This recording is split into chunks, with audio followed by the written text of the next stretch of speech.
Restream. Yeah, I gotta go check out what's happening on Restream. Connect to that. Sending data. We're streaming on Twitch. We're just sending data. That sweet, sweet data over to YouTube. Come on, YouTube. Come on, YouTube. Let's get going. Let's make it happen. Come on, YouTube. What we got going? Is there some delay in Google headquarters? Should we send people down to Santa Clara, see what's happening over there? Are they even in Santa Clara? Is Google in like a different town? Like, are they in like Mountain View or one of the other communities there? I don't know the answer to that, and I kind of wanted to do it. There it goes. We're streaming. Who cares? Let's go. Ba-bum, boom, ba-doo, boom, boom, boom, boom, boom, boom, boom, ba-doo, boom, boom, boom, boom, bum, bum, bum, bum, bum, ba-dum, ba-dum, bum. When I hit the go live button chat, and the studio light hurts my eyes, ad breaks without warning me. Bears heavy on my mind. Then I look at chat, and I grab my headset tight. Just one to look at chat. Yeah, I'm tripping over my words, and I know it's going to be. What's it going to be? A lovely, lovely stream. A lovely stream. Lovely stream. Lovely stream. Lovely stream. Lovely stream, lovely stream, lovely stream, lovely stream, a lovely stream, lovely stream, lovely stream, lovely stream, lovely stream, lovely stream, a lovely stream. Hey, we're in an ad break with the Lego set ahead of me. We're still not building Lego sets, y'all. First, we gotta fly the plane. We're gonna do that at least. Taking off's the easy part. Sure is. Throttle up and pull the yoke back. Then I look at chat, and I turn on autopilot. I'm actually really good at autopilot now. Just one look at chat, and I know it's going to be something. A lovely, lovely stream. A lovely stream. Lovely stream. A lovely stream. Lovely stream. Lovely stream, lovely stream, lovely stream, lovely stream, lovely stream, lovely stream, a lovely stream, lovely stream, lovely stream, lovely stream, lovely stream, lovely stream. When we get to cruising altitude, we'll build the Lego set. Again, we're not doing that. Redeem some Mahal Awards points. I really should like update this every time. Always the very best time. Then I look at chat, and I spin the wheel. Just one look at chat, and I know it's going to be something. A lovely, lovely stream, lovely stream, lovely stream, a lovely stream, lovely stream. Lovely stream, lovely stream, lovely stream, lovely stream, lovely stream, lovely stream, a lovely stream, lovely stream, lovely stream, lovely stream, a lovely stream. We got a great stream planned for you guys today. We're going to continue reading Le Morte D'Arthur. We're going to do some flying. I don't have things working properly, but I'm going to do my best to give you guys a quality stream, because that's what we do here on Twitch and YouTube, is we just do our best, and every time we get a little bit better. And that's the name of the game. That's what you try to do. Just make yourself a little bit better every single time. Okay, I like that. That's nice. Oh, I like that. That works. Yeah, we are. I'm tempted just to get out of this and get right to just chatting, because there's no value in me just talking over, not saying lovely stream, lovely stream, lovely stream. We're gonna get to just chatting. Aloha, how are you doing, my friends? You know what I want to do? And it's kind of an interesting thing that I saw. So as many of you guys know, I have a PVT PZT web camera. So I have, it's not the tiny OBS, but I have the Instalink 360. And it allows me to like control and move around the camera as I see fit, right? I can zoom in if I need to, like, if you just want to look at my mouth, you can look at my mouth. And I was watching a YouTube video of a guy who was talking about macro pads and all the cool things he can do with macro pads. And one of the things he had figured out was he had the same web camera as me. And the macro pad, if you don't know what a macro pad is, think of a Stream Deck, right? So something like this, but it's not with customizable faces. Like you can just, every button is kind of the same. Like the nice thing about the Stream Deck is I can change what it looks like every time, right? And so he's just got one where it's like a blue button. I think that's a weak version as compared to a Steam Deck, but that's what he had. And one of the things he had was he had one that had a knob on it, and he figured out how to get the knob to control the zoom in and zoom out. And I was like, oh my fucking God, I need to buy that immediately. Right? I need that. Because one of the things that, like, when I think about like the slickness of my stream, one of the things I'm missing is the ability to control the camera with like a joystick or something here. And I have PZT cameras at church for our church live stream, and we have a joystick for us to move around, and you can turn the knob to zoom in and zoom out. And then I realized I can't. There it is. I also have this. I mostly use this for volume. So like it's got 4 sliders so I can move up and down the volume of like stuff, right? I can like, I don't know what that did, but that's something. But I have something on each one of these so that I can like adjust as need be. But this is the game. Yeah, and I absolutely love this. But then I realized up here I have 5 knobs that I can turn. Now they only do 180. They're not continuous spin wheels. But I'm sitting here going, I need to figure out how to control the zoom in and zoom out with this. To control the turning left and turning right with this.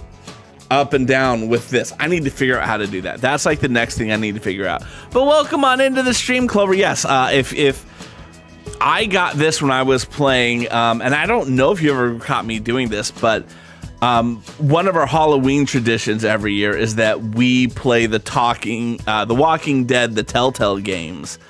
And one of the things about that game, and I noticed this when I was playing Assassin's Creed, that was the first time I really had that impetus to do it, is like, I want to be able to raise it up when there's dialogue and then lower it when it's just like ambient sound. And that's why I got this, because that's all this is. It's just a fader switch box for your digital inputs. That's all it is. And especially working in conjunction with my microphone, I have the ability just to raise and lower things as needed. So I absolutely love it. And the crazy thing about this, it's only $100.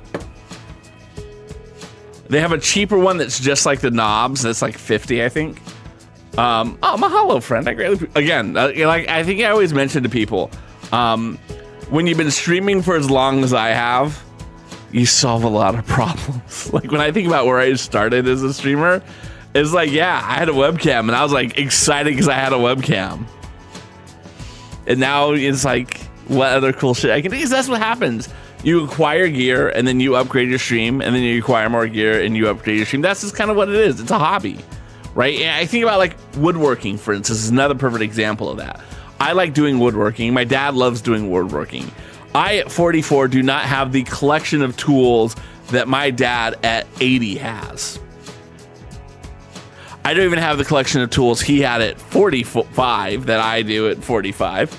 But still, you can't compare yourself from those perspectives to people who've been doing it for a long time.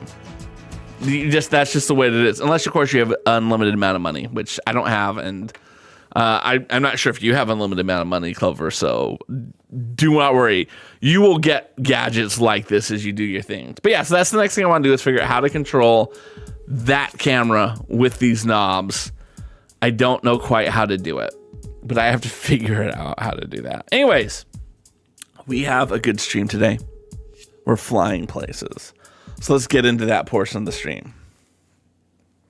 And see, I have a switch for that, right?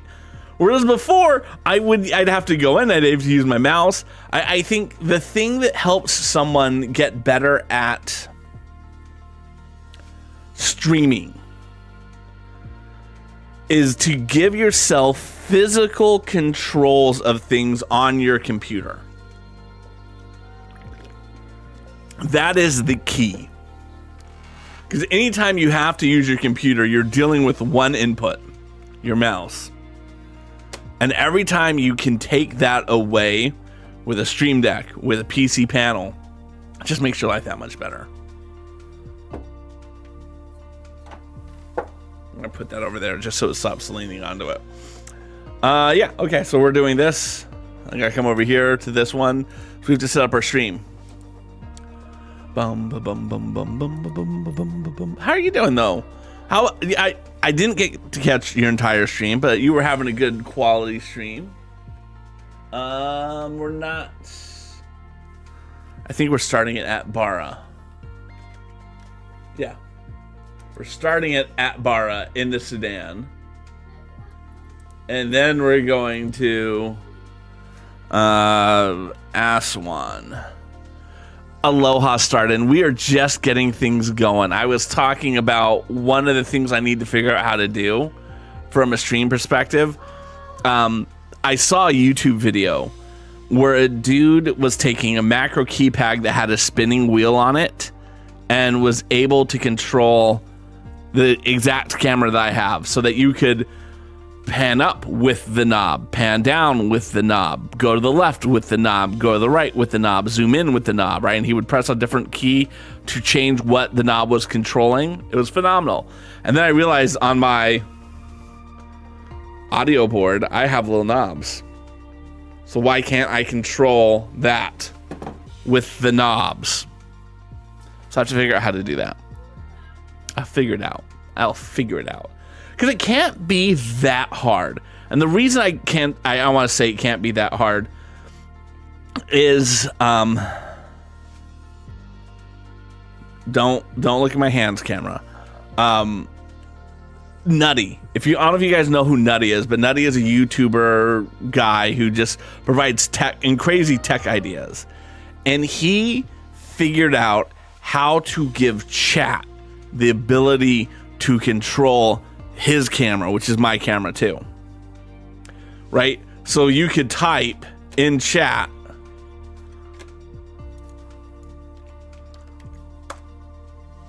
nope.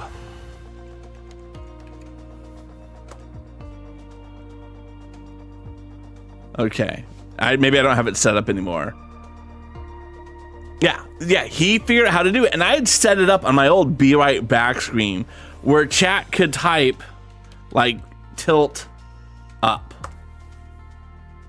And I think I have to enable it on this particular scene, but I had set it up to do that where you would type it and it would run a command. And I gave people the idea where they could just look around the room when I am not here, right? You could just tilt in and collectively, you know, if you're typing tilt up and she's typing tilt down, you just would cancel each other out. It was a fun idea. No one in chat was doing it. I mean, well, on Nutty's stream, because he's, a couple thousand people watching him, it was chaos and hilarious. But like on my stream with like my 3 people, they're like, "Oh, Craw left. We're just gonna walk away." So it is what it is. So it can't be that hard. It's just figuring out what are the things I have to do that. I'll figure it out. Anyway, so we have to separate flight. My mouse all the way over here. I'm not gonna lie, I was really debating if I wanted to keep playing Morte D'Arthur today.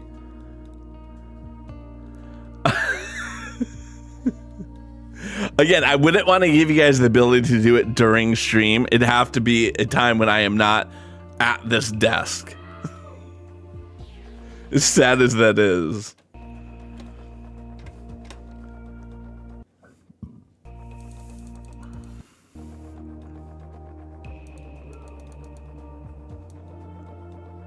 Why is that not moving?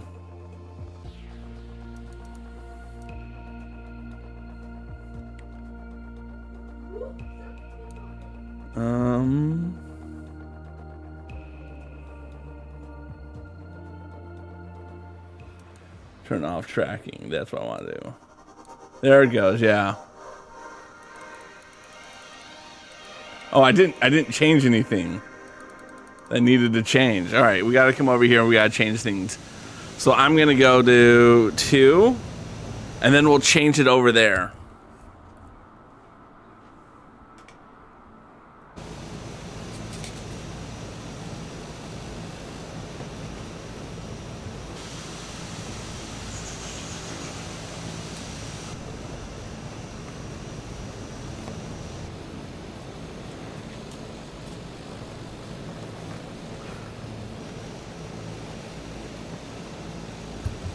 Aloha.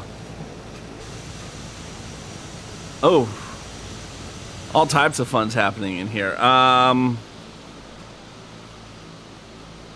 gonna move this over here. So let's walk in the camera a little bit more. I know. We're gonna click ready to fly. And then I'm gonna come up here. I'm gonna go to, nope.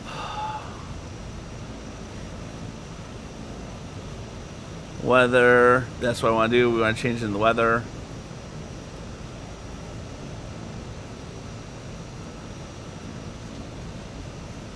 Okay, and then we come over here and we go to Navlog, ATC, checklist, basic controls, objectives, travel to, weight and balance. Then we come in here and we give ourselves all the gasoline that we need. And now we can fly.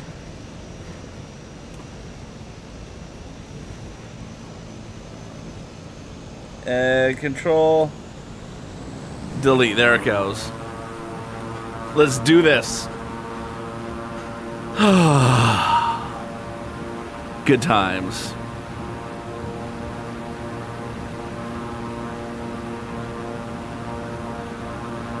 And lift off.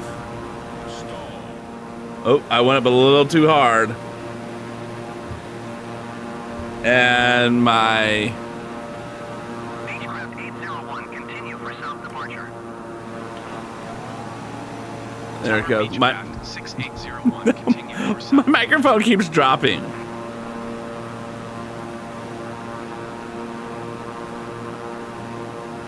It's going lower, guys.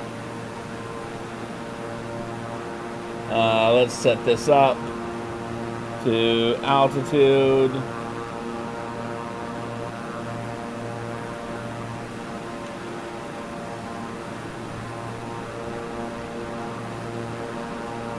I should have checked all this beforehand to see if flying at 5,000 feet was going to be high enough. There we go, 380 nautical miles. And we're now facing frequency change. Khartoum Center Beechcraft 6801 is type Beechcraft King Air, 2 miles west of Atbara, 3,300. Let's get back to where we need to go because I need to know the number. Transition Charlie airspace. Beechcraft 6801 Khartoum Center. Squawk 7245. Squawk 7245, Beechcraft 801. Beechcraft 801 radar contact. 3 miles. And then we turn on heading. Ooh. I'm flying all over the point right here. So I'm setting up the autopilot. So it's a little shaky of a flight right now. But we have altitude, we have heading set. And then we can hit autopilot. And it will course correct. Course correct. I have to hold my microphone up. There we go. Perfect. And now we can go over and do this stuff that we're supposed to do.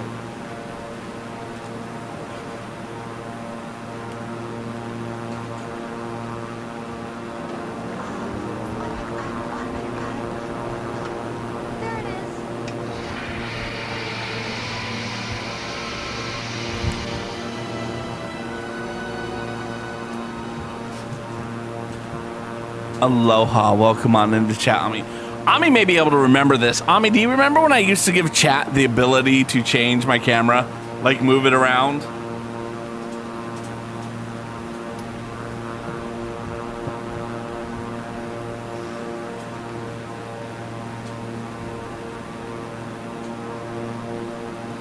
I have a new monitor. No, yeah, it was something that only was in the Be Right Back screen. That was the only place it was. I never gave him control during the stream. But I got a new monitor. I have a 35-inch ultra-wide monitor now here.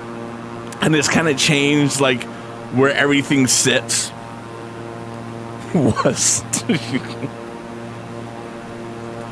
I've never seen the meme a second time, but there's this great meme where it was basically arguing that the swords you give to your moderators are not to defend you, it's to attack you. And it's like the famous photo of like the Ides of March where Caesar is being murdered, and it's all of the moderator icons.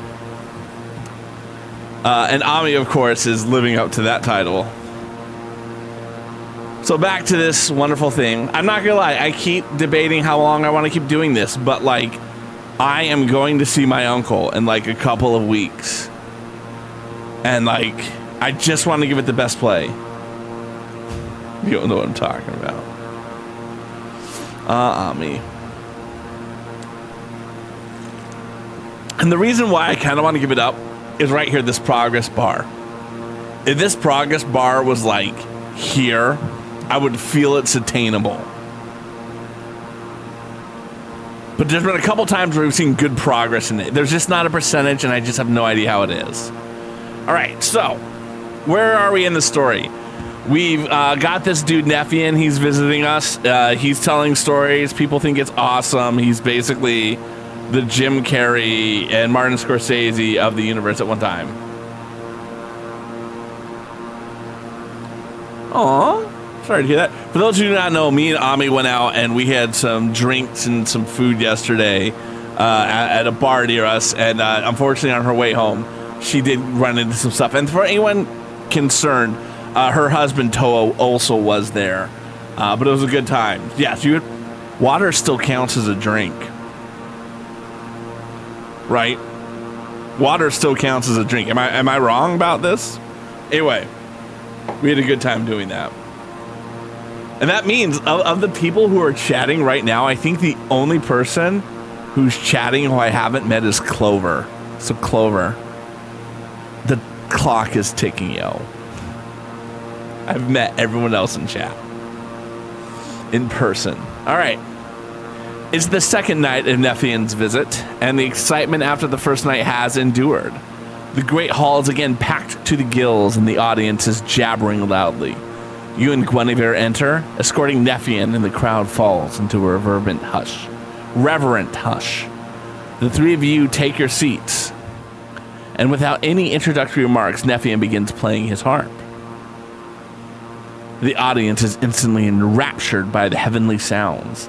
Heads tilt slightly and eyes close as people let the music wash over them and carry them away to a place of utter beauty. You think to yourself, with music like this, we could put an end to all strife and war. This is not Bill and Ted. This is not Bill and Ted. This is Nefian. Exactly, Clover. It'd be amazing. Who could maintain ill will in the presence of such beauty? Again, that's the entire plot of the movie Bill and Ted's Excellent Adventure. Let me tell you about the master bard from whom I learned my trade, Nefian begins. His name was Ogminion, and he was the greatest bard who ever lived. He was quite ugly. Nefian pauses for a second. Unlike me, of course. He rapidly twiddles his harp strings, and the crowd explodes in laughter. Ogmian. Is that, am I saying Ogmian right?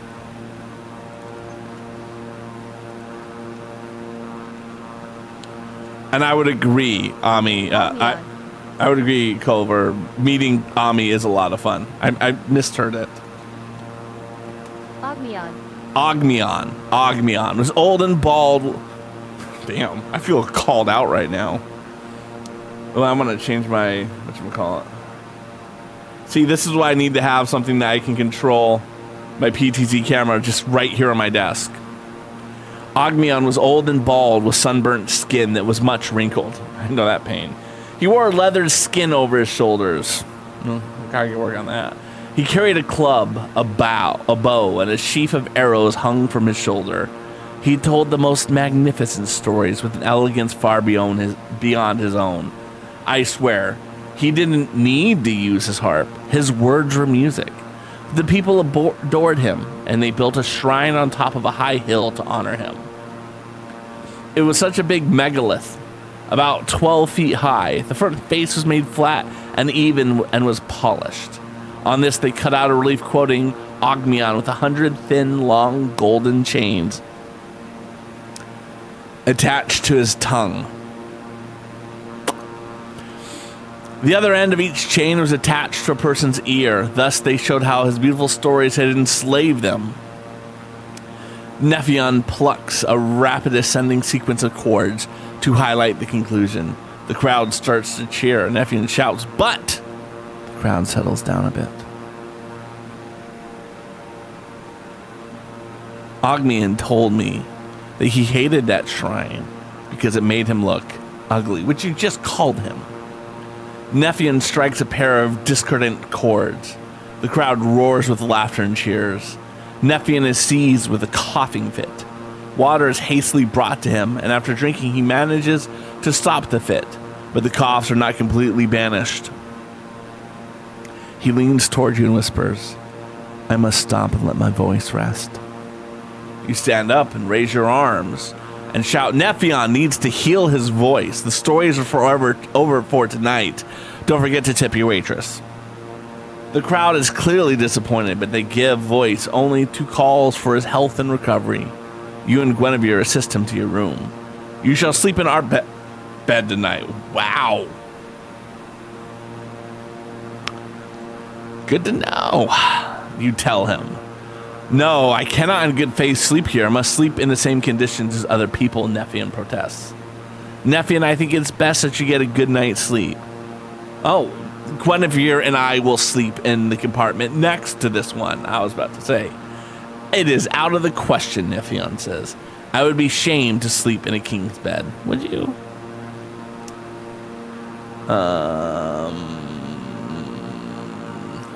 This is tough. This is tough. Because the question is, am I going to allow him to have a servant's bed? Or is Guinevere and him going to do whatever he can to ensure his health? We're going to go with that one because I feel like that's a little spicier. Nephion refuses to relent and ends up sleeping in the compartment made for him. The next morning, he leaves Camelot for Avalon, where he will spend time communing with the priests of the old religion. Damn! He straight up was like, I'll show you. You know what this reminds me of to some degree? And I can't remember the name of it. But it was a television show that I was watching on HBO. HBO apocalyptic show about Shakespeare actors. I know, seriously, that was like a ridiculous thing to just Google, but we're going to Google it. Station 11. If you guys haven't watched Station 11, here's an opportunity for you to take this right now and go watch Station 11. Station 11, we're going to do the quick Wikipedia about this bad boy, is a post-apocalyptic dystopian fiction television miniseries created by Patrick Selvins based on a novel of the same name. The miniseries was on HBO Max and ran for 10 episodes. 12 years after a flu pandemic resulted in the collapse of civilization, close. A group of survivors who make their living as traveling performers encounter a violent cult led by a man whose past is unknowingly linked to a member of the Truth. Had Mackenzie Davis in it. That was who was in it. And then here's the 10 episodes. Was there like going to be a sequel? Doesn't look like there's a sequel for it. I think it's just a one-time episode. But Mackenzie Davis, if you don't know who she is, I first saw her in the movie The Martian, and then she was also in Terminator Dark Fate, which is the latest comedy movie of Terminators. Really good actress, really enjoy her stuff. But yeah, she was in this, and she did a really great job in it. Highly recommend checking her out. All right, back to the story. Oh, great. Here comes Duless, the head cook, and the old battle axe is looking angry. Short and dumpy, she had just one child many years ago. Damn. And it died while young. Her man died a few years later. Station 11 was really cool. Highly recommend. She is dedicated to her work as head cook, and sometimes that woman performs miracles with the limited ingredients available. Guinevere thinks the world of her. You're not so enthusiastic because she treats you like an errant son. You wonder what she mad about today. You heave a great sigh, plaster on a fake smile, and greet her. Duless, what can I do for you today? She's not about to be charmed by my false smile. You can clean up that filthy latrine. My girl Maird just tried to dump a shit pot down there, and the place hasn't been tended to for a couple of days. It's a disgrace. This is not good. With a couple hundred people occupying Camelot, it's imperative that the latrine facilities be maintained every day. I'll go talk to Cledion now. We'll get it fixed today. You'd better, you'll be eating shit soup tonight. Duless, as always, is charmingly direct. You head directly to Cledion's hut. He's inside, laying in his bedding, not cleaning up the shit. Cledion, are you ill? Aye, King, I've been feeling badly for several days now. Is Rianu looking after you? No, I haven't sent for her. I'm not that sick. Well, get your shit together. Old man, you've been in bed for 2 days, and I don't think you're sick enough for Rianu to look at you. When was the last time you ate? Maxon brought me some porridge yesterday. This is stupid. You turn around and grab a boy running by. Go get Rianu and have her come here immediately. The boy nods and runs off. Why hasn't Maxon been taking care of the latrine? But King, he has every day. But you haven't actually checked his work, have you? No, I've been too sick to walk down to the latrine. That kid has been loafing on the job. The latrine hasn't been tended properly, and the people are complaining. Cledion is horrified. He struggles to his feet, swaying slightly, tries to push past you to go there himself. You grab him by the arms. You're too sick to handle this. I'll take care of Maxon. But King, the latrine is my task. I am shamed by Maxon's failure, as you should be. Your task is now to get well. Maxon's task is to fill in for you when you're not able, and he will be murdered for this. He grumbles but collapses down to his bed. You leave the hut just as Rianu approaches. Take good care of the old man. He's sick and has not had anything to eat or drink for at least a day. She nods. You stomp down to the southwest gate and then walk along the rim of the highest ridges encircling Camelot. There are 3 of these ridge-ditch pairs surrounding Camelot. They were all dug by the ancients before the Romans came. Above you is the wooden palisade wall. Between you and that wall is the highest and deepest of the 3 ditches. Your people have been using these ditches as latrines. The soil inside the palisade is only about foot deep. Below that is a limestone bedrock. You can't put a latrine on top of bedrock, so you use the ditches instead. That makes sense. Besides, it adds a certain poetic element to the defenses of Camelot. Any attacking force would have to climb through shit-filled ditches. Good to know. Over the years, Cledion has been Cleduian. I gotta get this guy's name right.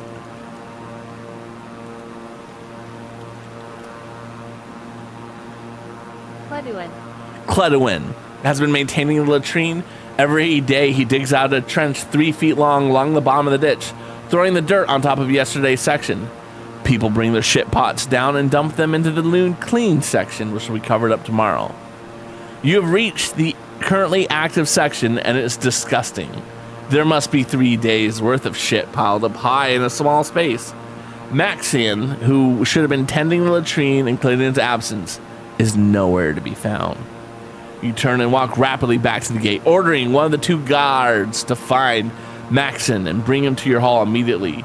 You return to the hall and stand by the table, huffing from exercise, trying to compose yourself. You're furious, and you need to get control of yourself before Maxon appears. The door opens and the guard shoves Maxon in.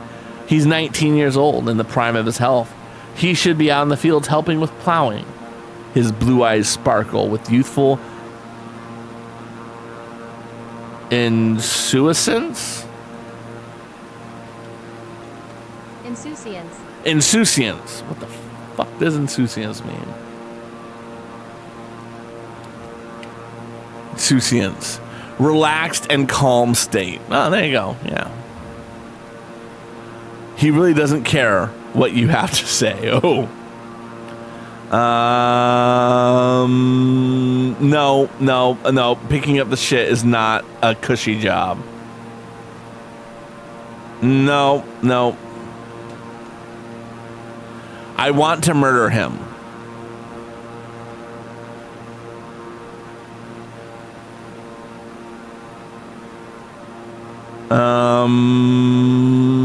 This one feeds the meanness.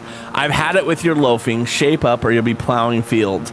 Now go clean up the latrine. Maxon doesn't look the least bit worried. He departs you without saying, that's why you needed to kill him. That's why you needed to cut off an arm or something.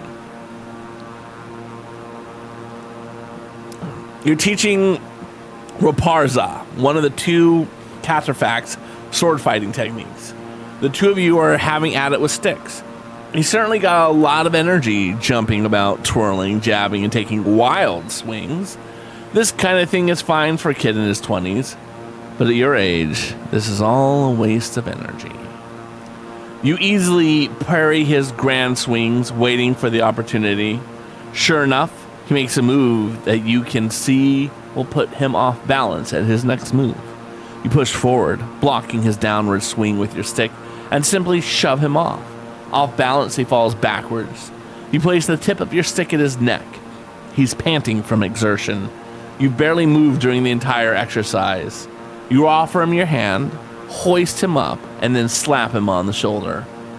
Where did I go wrong? He asks. I would have done the same thing when I was your age.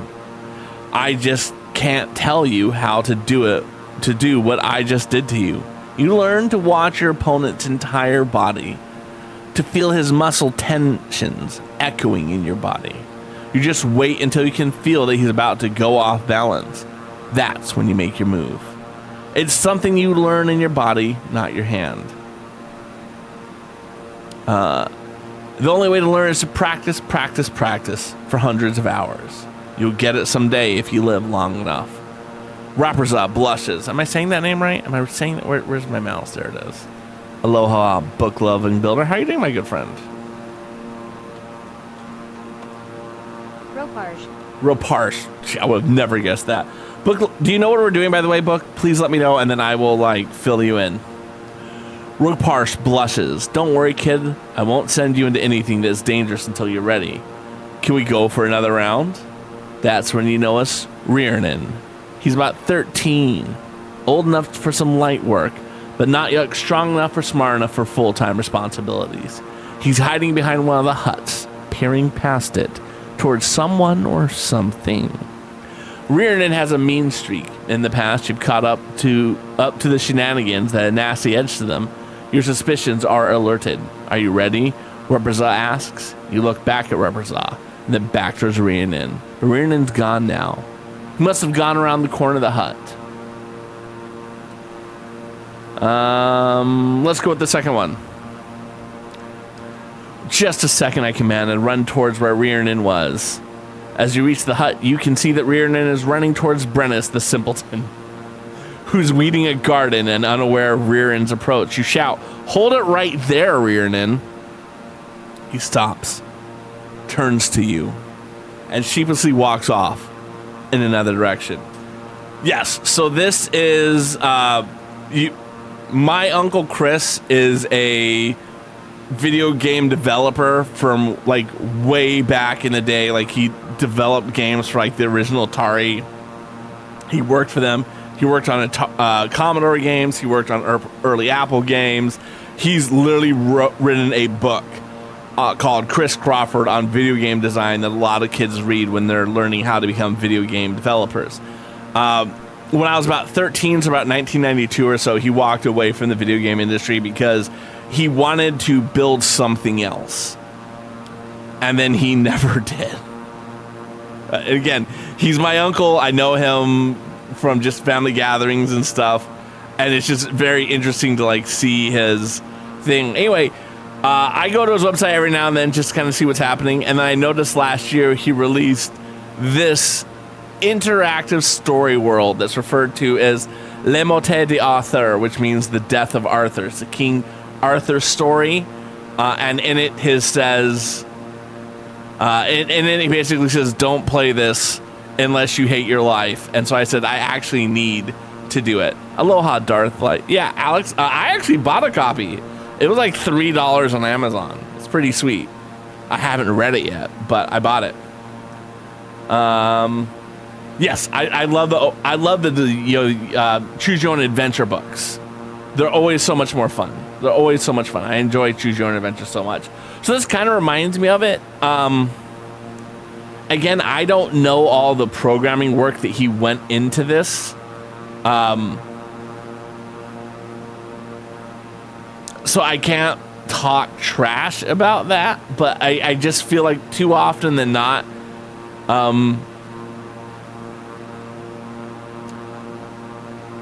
this is why I hope he hasn't been working on this for 30 years, to put it mildly.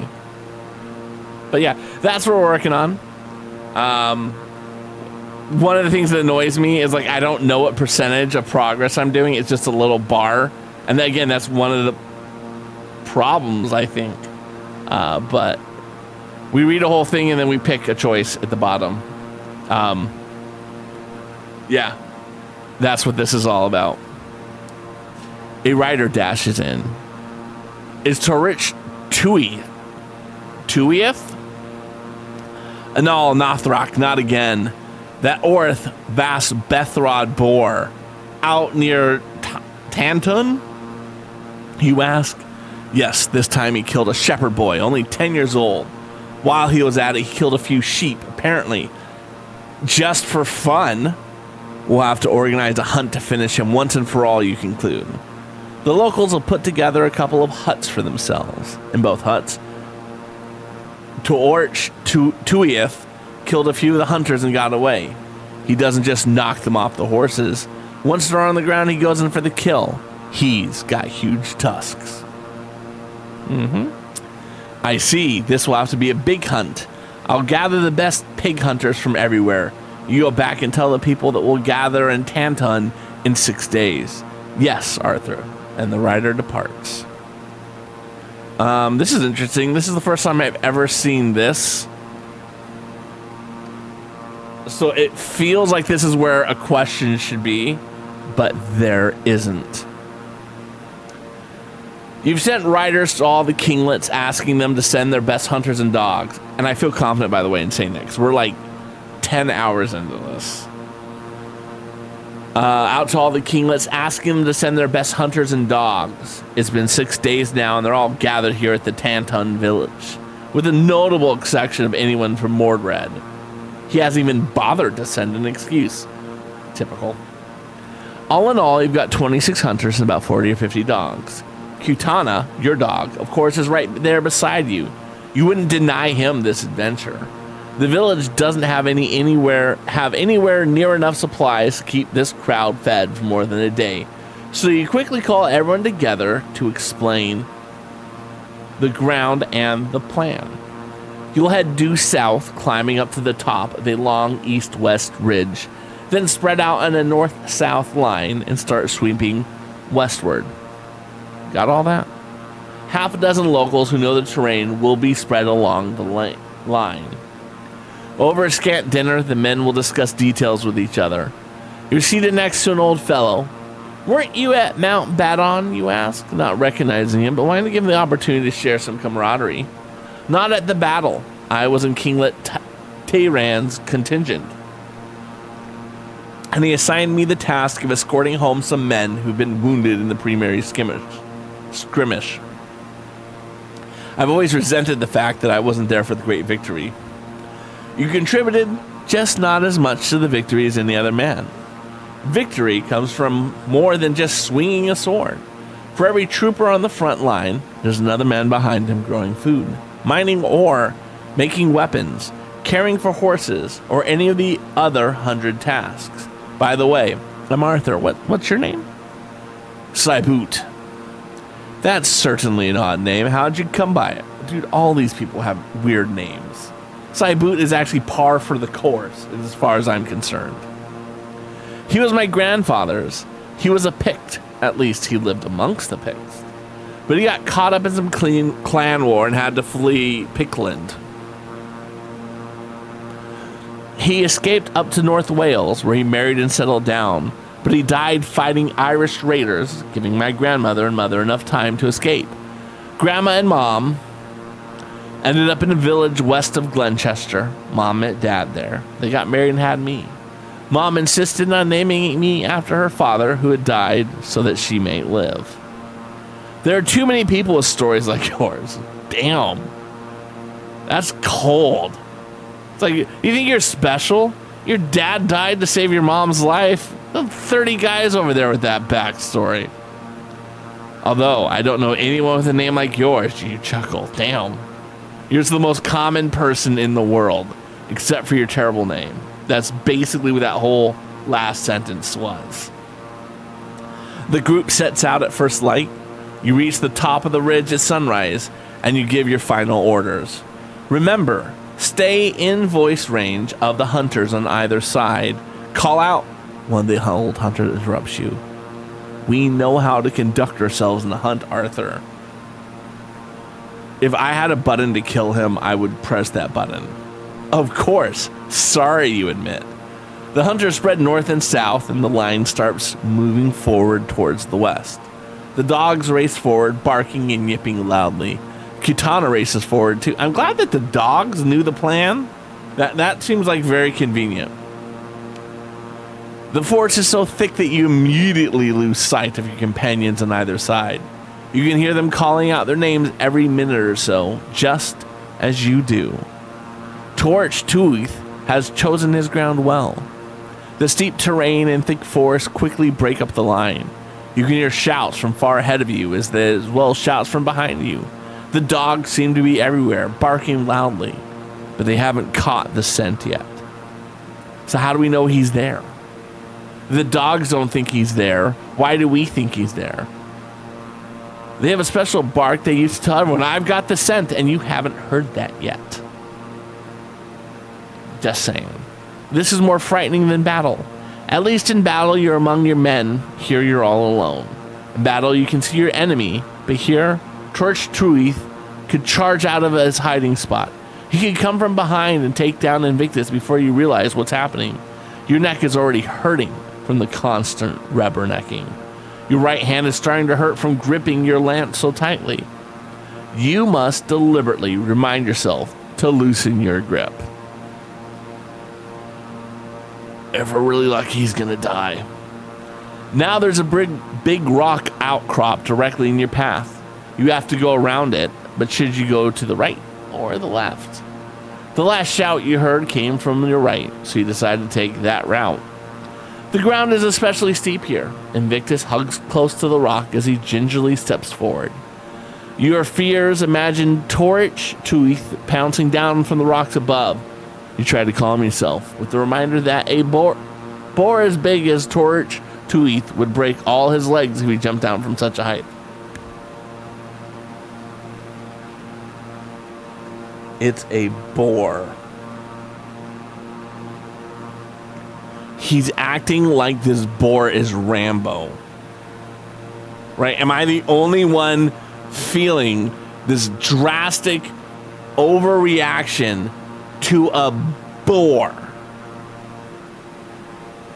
Right? Like,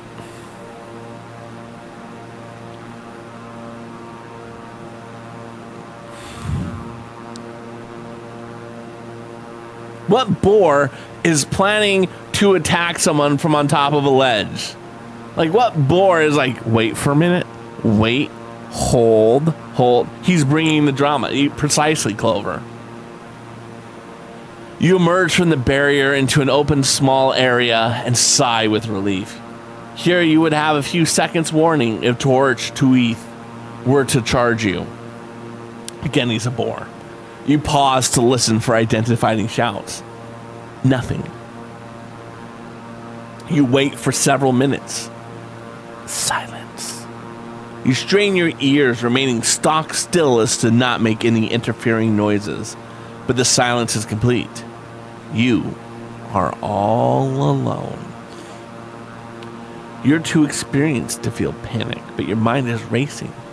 You've been moving along the top of the ridge. It is inevitable that hunters in a ridge line unwittingly drift down the slope as they move forward. It's likely that the two sides of the line have separated, leaving you in the middle of a gap in the center. But they should know this and have corrected it, but they haven't. Perhaps you're too far along the line. Perhaps you're far behind it. How can you decide on your next step?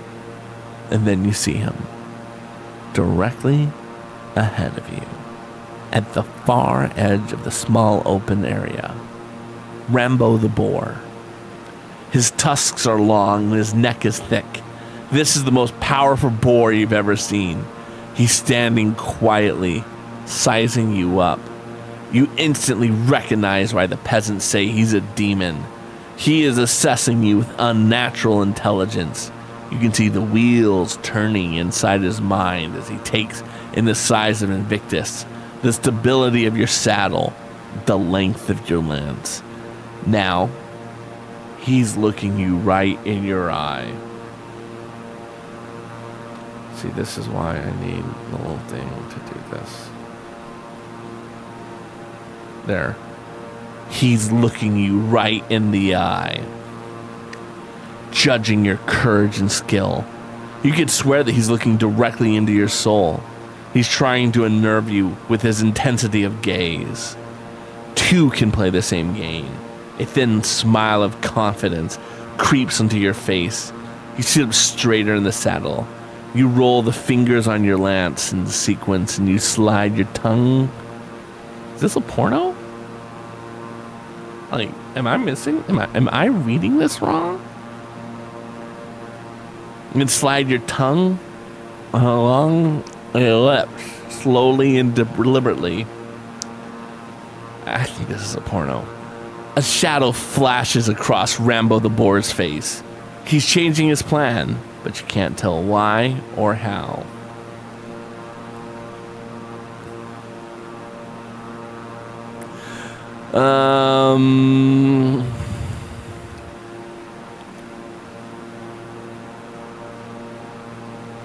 I don't want to engage Rambo the boar in the forest. He'll have the advantage there. I'll wait for him to charge me here in the open, where the advantage of mine. I think Rambo knows that, though. Rambo the boar glares at you, making up his mind on his course of action. I swear to God, if we don't have some conclusion of this on the next page. He charges. The speed of which a boar can accelerate always amazes you. But at last you're ready this time. You lower your lance and spur Invictus. The two combatants close the space between them in just a second or two. But Rambo the boar veers to your right at the last instant, crossing to the side away from your lance. Vast Bethod, that pig is smart. Fearful that Rambo the boar will turn around and attack Invictus from behind, you twist in the saddle to locate him. To your astonishment, you see him disappearing at full speed down the trail you just entered from. You yank the reins and turn Invictus about, but a horse cannot reverse course in an instant. maybe you should be riding a boar. You're just about to spur Invictus when a chilling thought crosses your mind. What if everybody is too far away to hear you?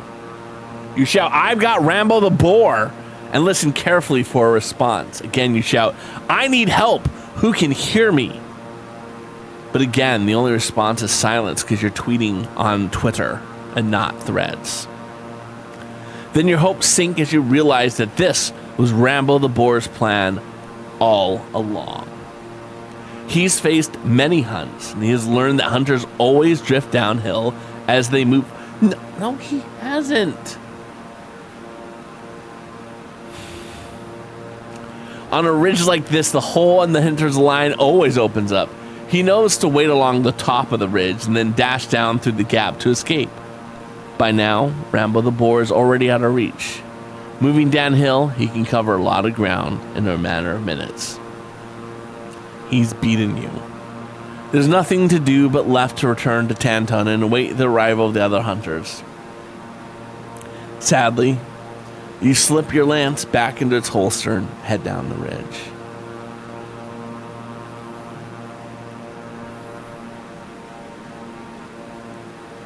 We're going with the last one.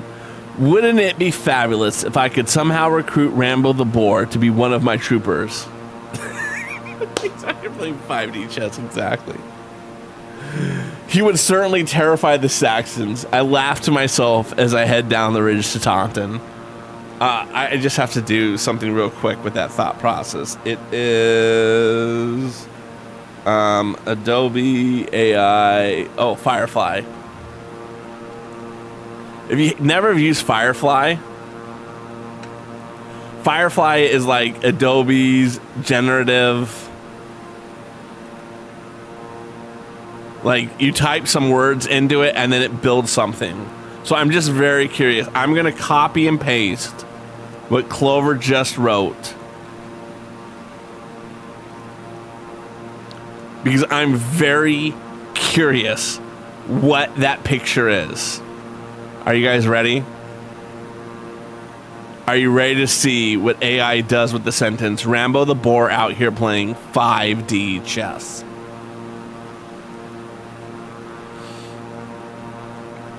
I've already signed in. I've already done this.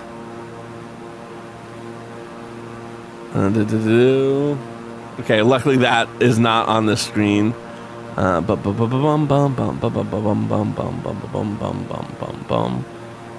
Again, none of this is on the screen, okay?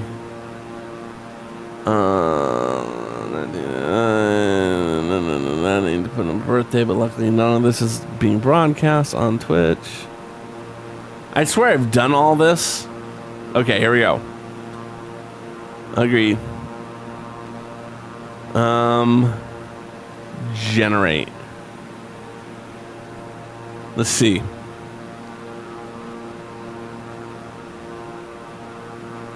It's taking its sweet time. I'm very curious what Rambo.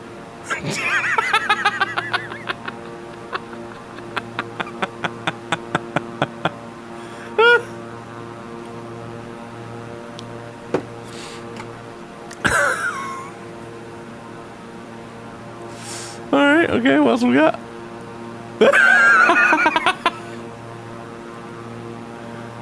I think this is my favorite one.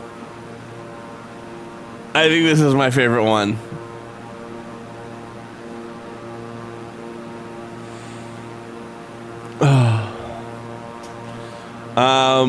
So yeah, we're gonna go with, wouldn't it be fabulous if I could somehow recruit Rambo the boar to be one of my troopers? He would certainly terrify the Saxons. I laugh to myself as I head down the ridge to Tanton. Kutana. Way to go, Kutana. Catches up with me soon after. Alright. Poor Merid. She came to your compartment looking for Guinevere, and when she found only you, she burst into tears. Baffled, maybe it's because you're not a wonderful person to talk to, you ask her why she's crying. Duless is so mean to me, she wails. She's always telling me how stupid I am.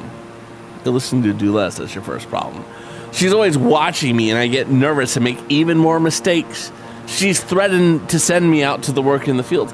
Why is working in the fields like the worst thing you can do in this world? Like, I know I'm like a pacifist, and I'm not like someone who likes war. But if they're like, Craw, you're not cut out to be a warrior. You need to go work in the fields. And be like, darn, oh no, I guess I'll go work in the fields. Right? Like, am I the only one? Like, do you want to bake all day, or do you want to go work the fields? You know, Merid, since she was a little girl, you've always liked her because she's so guileless and open. What the hell does I feel like that's an insult.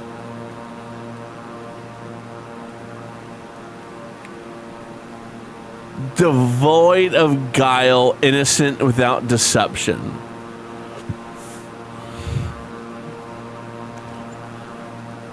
Okay. In many ways, she's still a little girl, crying freely even though she's married now and has 2 children.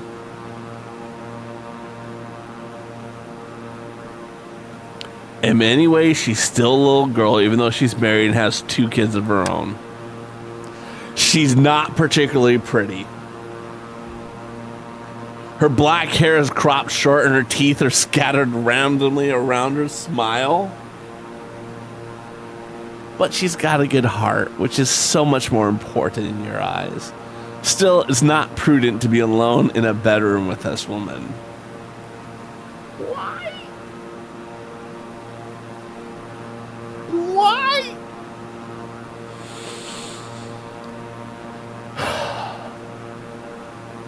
Here, dry your tears and let's get some fresh air while you tell me about things you suggest. Lead her out into the open and wander along the north wall, an area generally unoccupied, but out in the open. I can't do anything to please her, Merritt explains. When I mix the flour for the bread, I either put in too much water or too little. Well, that's important.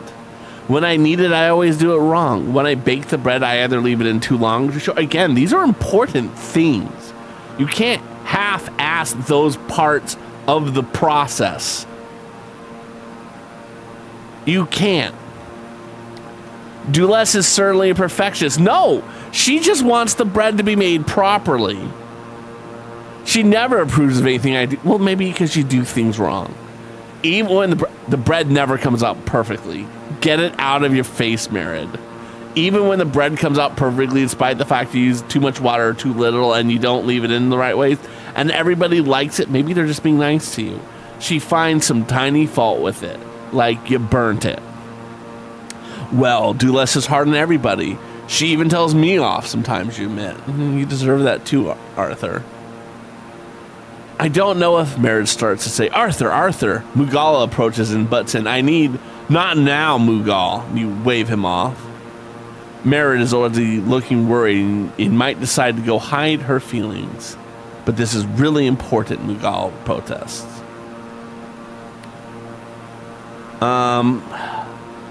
No, nothing Merid is saying is important. She can't cook. She screws up the bread. And for some reason, I get the feeling that Arthur wants to do dirty things with her. I feel that in my soul. This child who's married and has 2 kids and can't cook bread. I'll get to you later, Mughal. Right now, Merid has a very important problem I need to help her solve. Mughal frowns but retreats. Look, I had no option here. Oh, that was so important we're not even going to talk about it anymore. It's a cold night. Burn it, burn it, burn it, burn it. You and Guinevere huddled together in the blankets, and the furs piled high. And Gutana lays at the foot of the bed, trying to stay warm. The privacy you enjoy in your room at the west end of the hall costs you the warmth of the communal fire, burning in the main hall. 150 people are crowded together in the hall, sleeping on straw laid along the sides of the hall, with a large fire in the center to keep burning through the night by attendants. Like, this isn't kinky at all. Every morning, the servants clear out the old straw. In the afternoon, they bring in fresh straw or rushes. Even so, lights are everywhere. You can't get to sleep. Finally, you give up and arise, putting on your heavy cape and fur hat. You head into the main area of the hall and stand by the fire for a little while. One of the night attendants asks if you need anything, and you wave him off silently. You walk out into the brisk night air, Kitana padding silently behind you. The stars are clear and bright, no clouds tonight.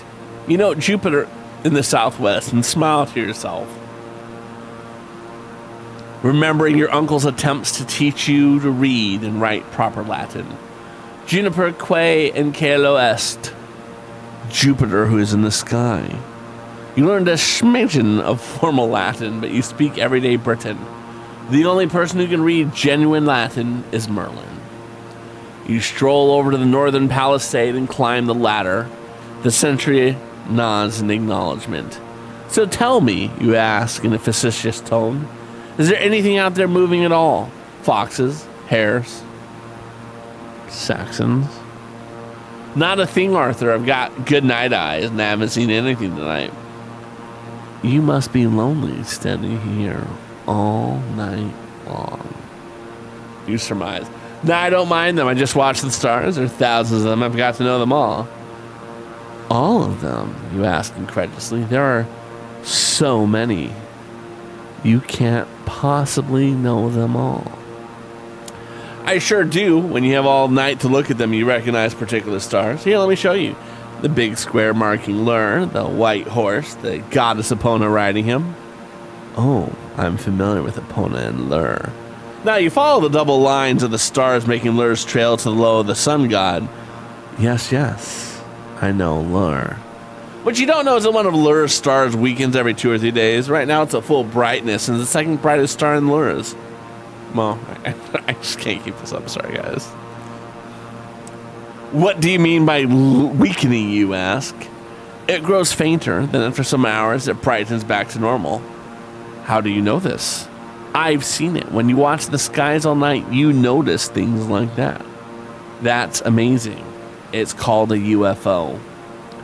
Yes, there's so much to see up there, but the most important thing I've learned about the stars is that stars are forever. No, they're not.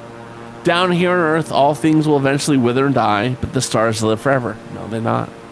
The only permanent thing in the world, here on Earth, even the mountains eventually wear away, but the stars are immortal. Again, they do die. You challenge him. What about falling stars?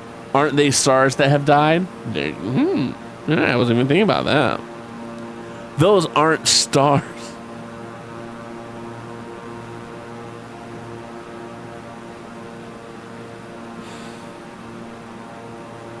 I don't know what they are, but they aren't stars. I've been looking directly at something when a falling star appears right where I was looking, and it doesn't start as a star. It appears out of nowhere. It grows brighter, reaches maximum brightness, then fades suddenly. Not a star. Perhaps they're just very long-lived, not immortal. Maybe so, but our ancestors talked about the same stars we know today. Do we? Do we know for sure? That's why there are constellations, and even stars with ancient names. If they're very long-lived, then they are very, very long-lived. Think about that. He pauses, looking up, then sweeps his arm overhead. We're all doomed to die someday, but not the stars. Stars are forever. Looking back down at you, he asks, does that not give you something to hold on to in dark times?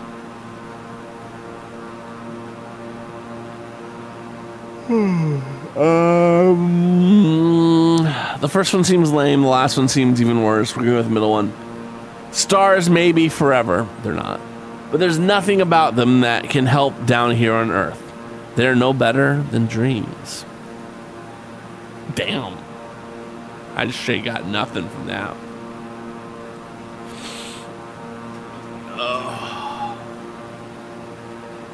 This bar is not moving. It's late afternoon. You're resting in the hall after a hunt. Kay enters and walks quickly to you. There's been a killing in my domain, he says. A couple of young hotheads got into a fight and one killed the other. So have the killer's family pay the 20 cattle or string up the killer. Damn. Why does this concern me? Both of them are from the two richest clans in the section. In fact, they're both the sons of paterfamilias of each. What the? Paterfamilias? Paterfamilias. I was saying it right, but that doesn't help.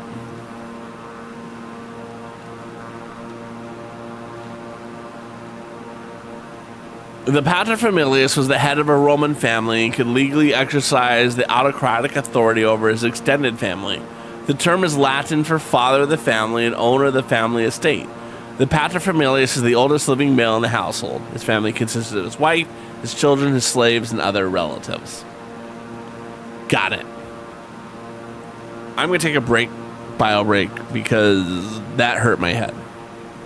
Dad will be right back. Dad will be right back. He might use the bathroom. He might get a snack. He might move Audrey. He might move Sam to his bedroom.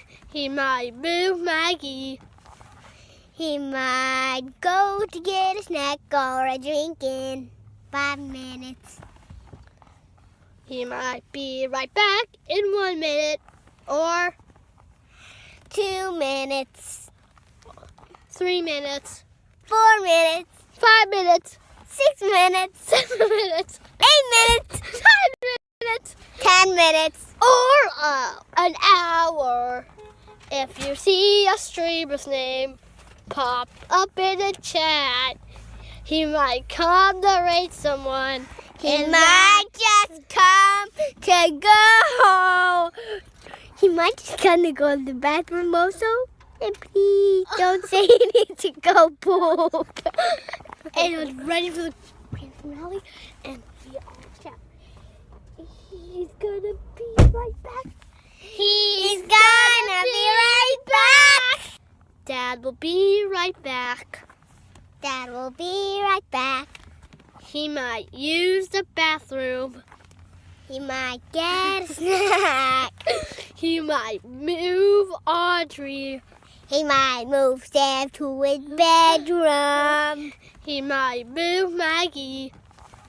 He might go to get a snack or a drink in 5 minutes. He might be right back in 1 minute or 2 minutes. 3 minutes. 4 minutes. 5 minutes. 6 minutes. 7 minutes. 8 minutes. 9 minutes. 10 minutes. Or an hour. If you see a streamer's name pop up in the chat, he might come to rate someone. He might just come to go. He might just come to go to the bathroom also. And please don't say you need to go poop.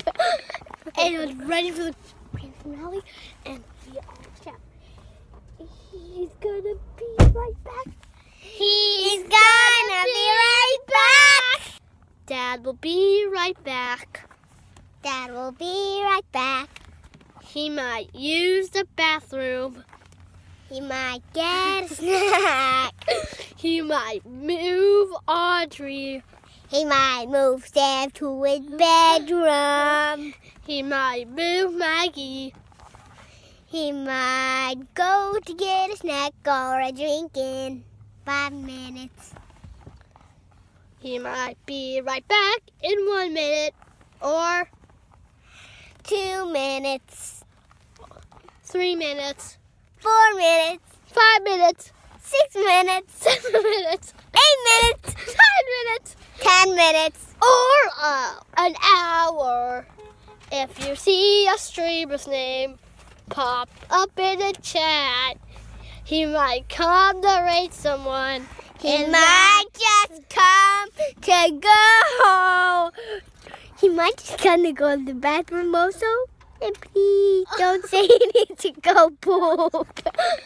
And I was ready for the grand finale, and we all shout, he's gonna be right back. He's gonna be right back. Dad will be right back. Dad will be right back.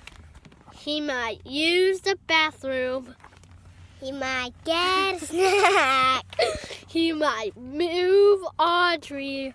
He might move Sam to his bedroom. He might move Maggie.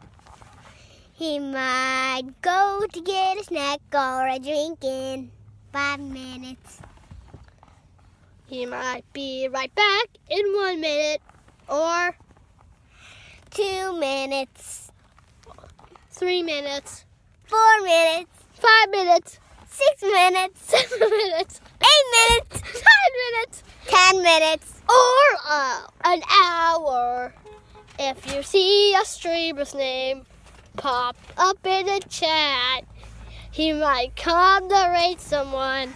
He might just come to go. He might just come.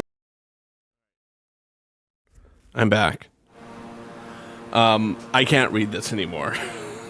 I'm sorry. I just cannot read this anymore. I'm done. I'm walking away from it. I don't know what it is. I think I just... Yeah, so we're gonna... Let's see. I gotta find the scene. Did I keep the scenes? Hopefully I kept the scenes. Nope. Alright.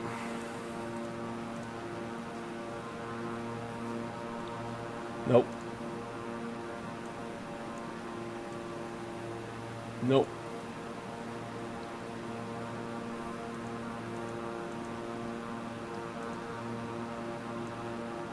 There we go.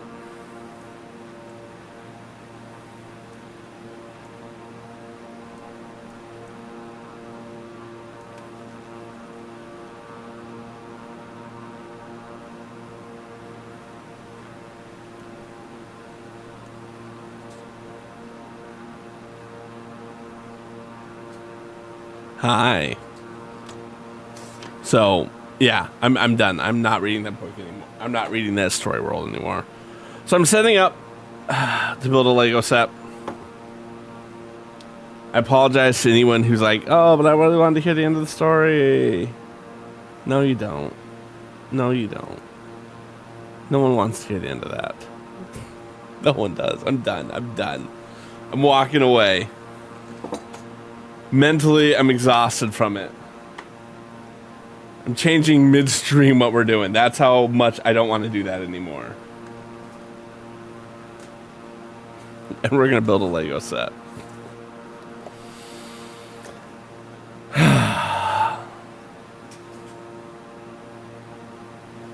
I've never done this, by the way. Midstream, just change what I'm doing.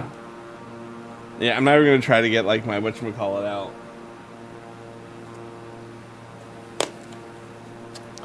My little green screen. We're just gonna do it right here. I don't care. Ooh.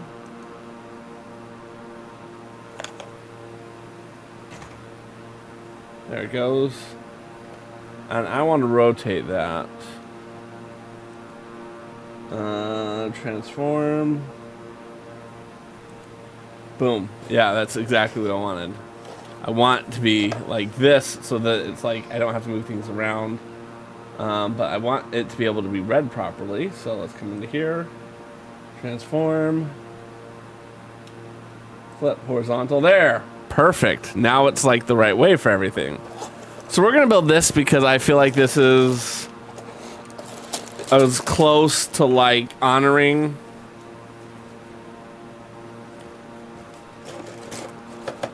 something that my Uncle Chris would have liked as possible.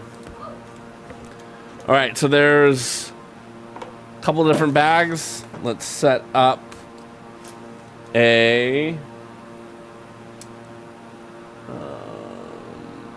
window capture. Perfect. And let's come over here. Let's get a instructions for this. I mean, I know I have instructions right here, but I like to have instructions on my screen. 40595. Lego set 40595.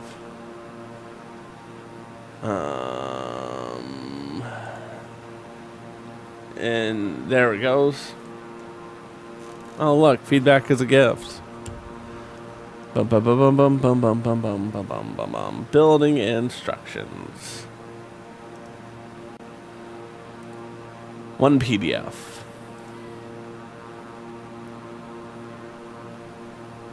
On the positive side, I do like the layout I have of my screens in terms of like the Lego being here, the chat right there. All right, so it looks like bag one, which is what we're doing now, is going to be like the little base. So that's what we're gonna be building. Let's get bag one. That's 3. That's 3.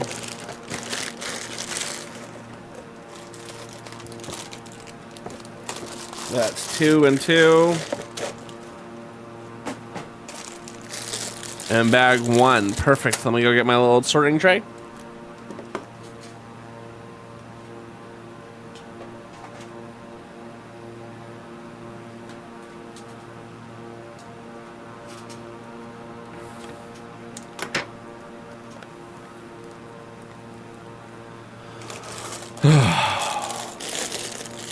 So next week we will return to the whatchamacallit, the roller coaster. Or maybe we'll finish up this set, who knows. Now most likely we'll return to the roller coaster and I'll just do this off stream.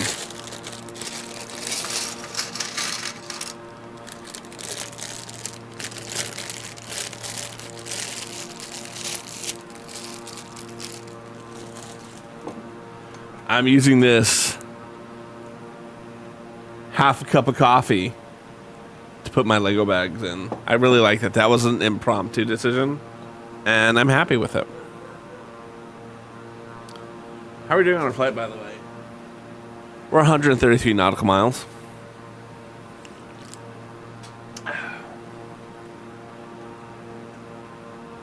All right.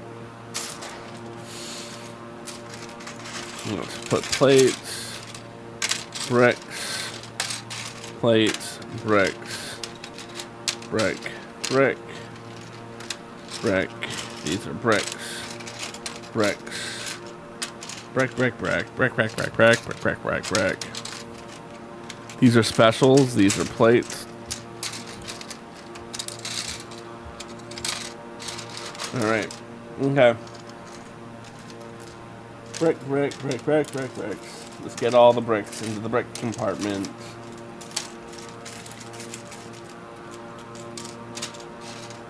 And then I'm going to put these 4x6s. I'm probably going to fly through that. So 4x4, 4x8s. Try not 4x6s. There we go. There we go. Perfect. Okay. Perfect. I've organized it. We're going to start with this little guy. Which is not a piece I'm terribly familiar with, but I see value in this piece. And I'm going to take 2 of these 4x8s, and we're just going to stick it in the middle. And those go like that. And let's move our camera.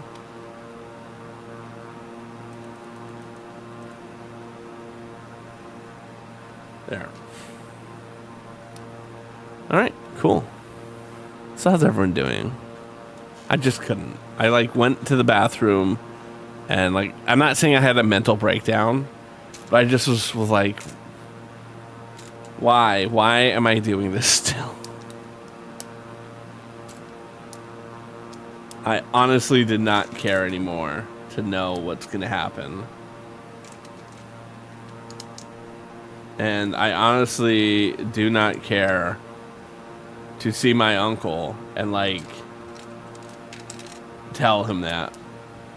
Because I think he won't care either. I think he'll be like, cool, yeah, you can cut my story. I just couldn't. So this is like going to be a little, so like you can turn it. Squawk 7000. Frequency change approved. Beechcraft 801. I like that. That came out pretty good. 6801 is type Beechcraft King Air 5,000 feet. All right. So we're going to take these and put them over there. And these 4 is going to go like that. 0725 Beechcraft 8. No, it needs to be lined up with the white tiles. There you go. Okay. So it still overlaps the gap by 1 in each direction, which is nice. Beechcraft 801.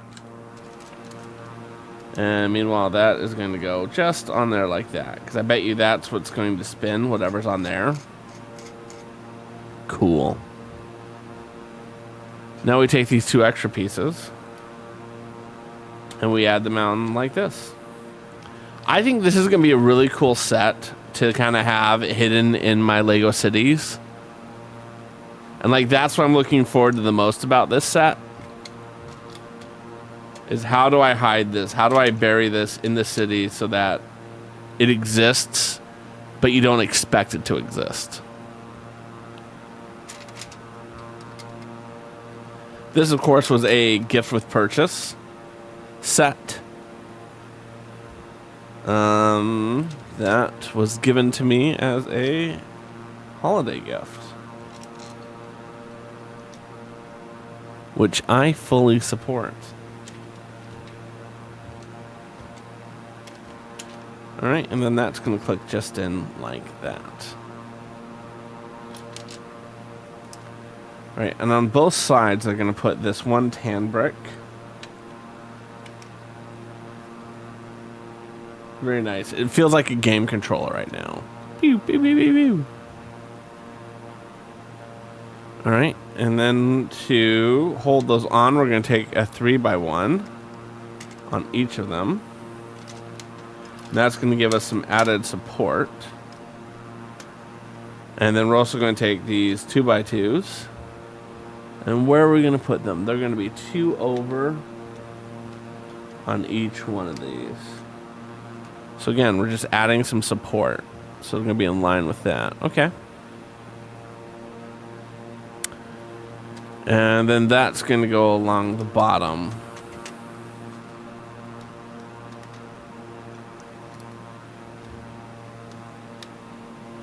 So this is basically a Mills base plate that we're building.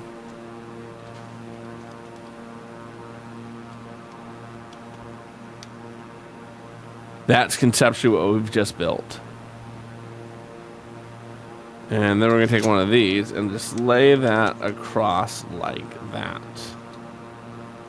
And then that is going to go on like that. All right. Yep, that's exactly where I imagine that would go.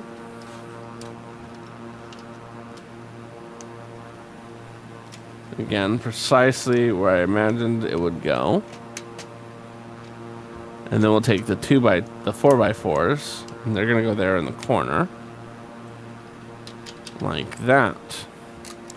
And we'll take these 4x8s and put them in like that. That's looking good. I like that little contraption. Again, this is a very good little brick that we're building. And we're going to take our last one and put that on the bottom.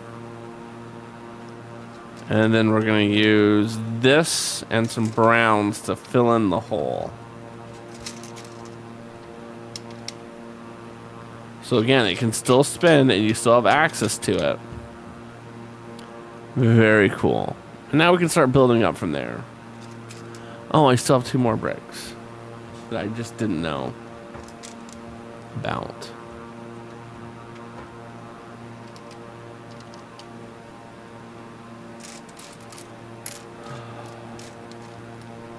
Okay, and then these are going to go on like that.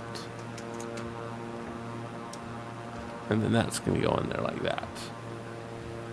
Very nice. I like that. And then we have a lot of pieces that we're going to be putting on here so we can make a nice little floor. So let's start with this one, which is going to go overlapping like that. And then we're going to put a mirror piece on that side. And then we're going to put that in there like that to hold that in place. A 2x1 to go there. Another 2x1. And then a 2x2 with 2 studs on the top. I didn't know that Galileo had a floor like that. All right.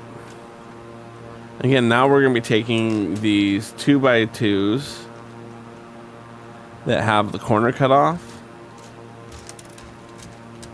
Again, it's mostly just to kind of cover up that hole a little bit better.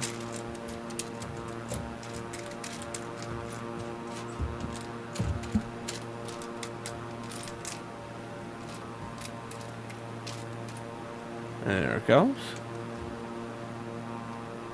And then we have 2 more of these L's, or the 1x1x2, or 1x2x1.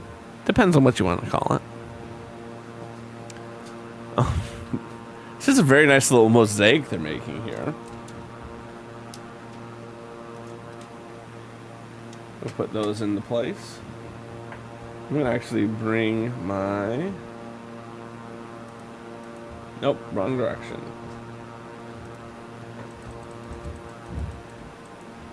There. It's much better. It's closer to where I was like naturally holding it. I would say that's one of the more interesting things that I've learned about like building Lego sets on stream is it's important to put the cameras where you naturally want to hold things. I know that makes it sound like it's counterintuitive, but the less you think about what you're doing and instead just do it, the more likely people you'll do better job with putting things on, right? Like if I have to always hold it up here and then I'm never going to remember to put it up here. So if I put it here, this is much more where I naturally want it to be. It's just going to work better for you. Where's my, there it is. Okay. This is a very interesting build so far. I'm not saying they had to come up with like an interesting pattern. They absolutely have. And that's going to go there. We get some good snot action on these.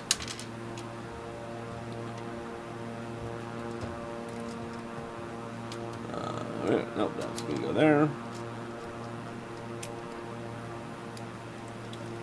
And there's the third one.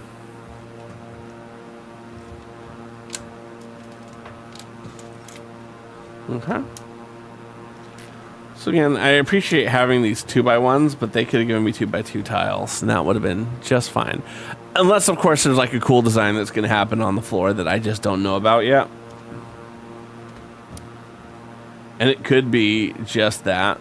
All right, and so it's going to do 3 of those. Like that. Okay, perfect.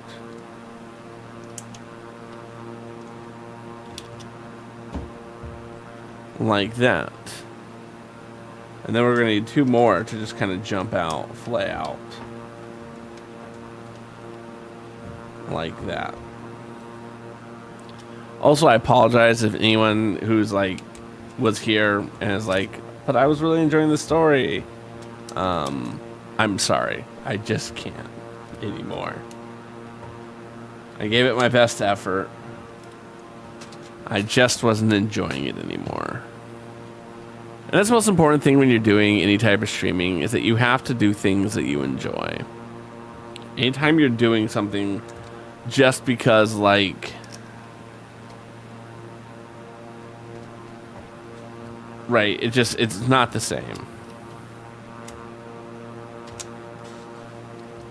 Okay.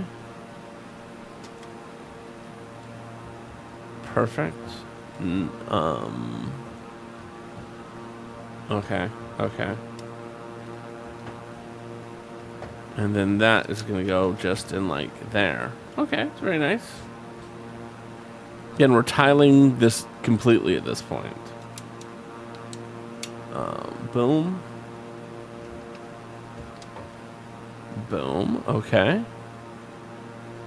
And then we're gonna take 2 more to go across. And this one's gonna go in the middle. It's interesting, these two, they're not mirror images. Like, aside from these two, it's been a mirror image on both sides. Obviously, Lego is doing this for a reason. It's interesting to me that this is the difference. This is what keeps it from being a mirror image. Exactly, yeah, I went to the bathroom and I came back and I was like, no, we're done. We're done. I couldn't. They lost me at that. But welcome back again, Clover. It's a pleasure to have you. I'm glad you got snacks. What did you get? And also, I don't think anyone is going to, like, mind not getting the conclusion of that story. If someone is like, Craw, I really absolutely need to have it, I will give you the link to his website, and then you can go do it yourself and tell us how it went. Because then that's on you. Okay. And then that's going to go here. Again, I find it fascinating where... Sorry, I'm late. Forgive me for bringing the kids. I couldn't get a sitter. Please have a seat. As I was saying, in a world of predominantly male-oriented psychology, it was only natural to arrive at the term Pete. Pete. Pete the envy. What type of Ben & Jerry's did you get? And I love Ben & Jerry's ice cream too. I have... It's supposed to be in this box a sticker, which I have right here. But yes, what is your favorite Ben & Jerry's flavor?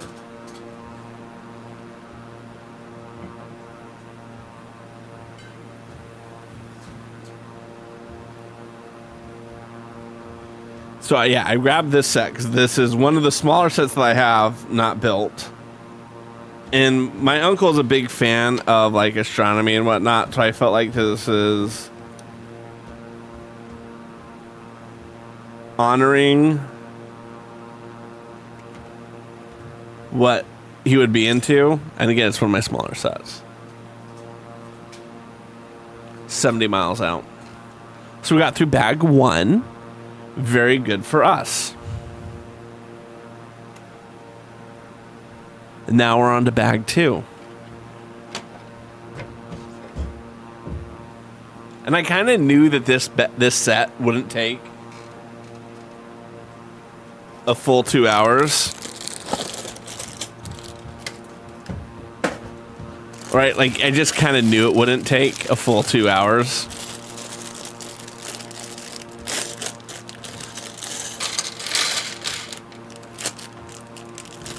Which is why I'm okay with just trying to pound through it in 45 minutes.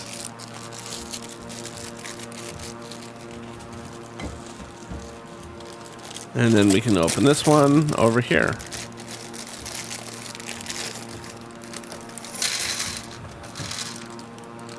And I feel like I'm going to reuse Galileo's office in my winter village.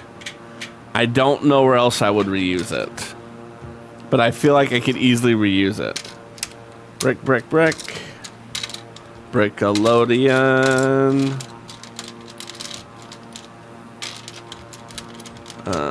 There we go.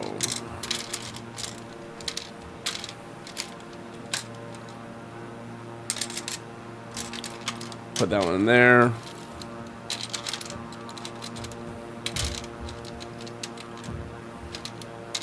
It's funny, the first bag was mostly tiles, of course, and this one was mostly bricks. There, okay. That still feels good.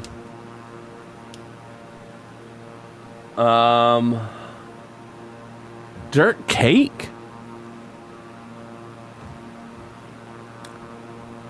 Wow, I hadn't even heard of this.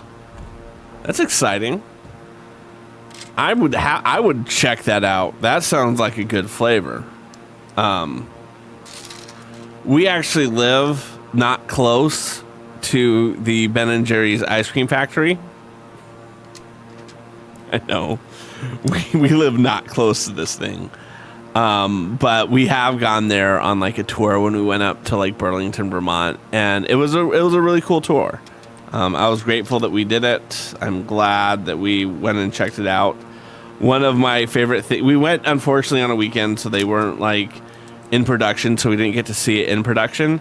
But one of the things I liked is out back they had this flavor graveyard.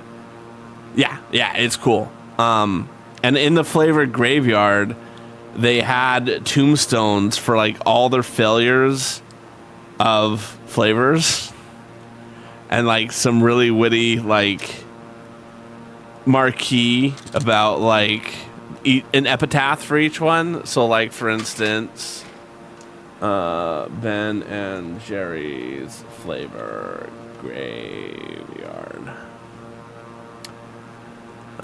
Images.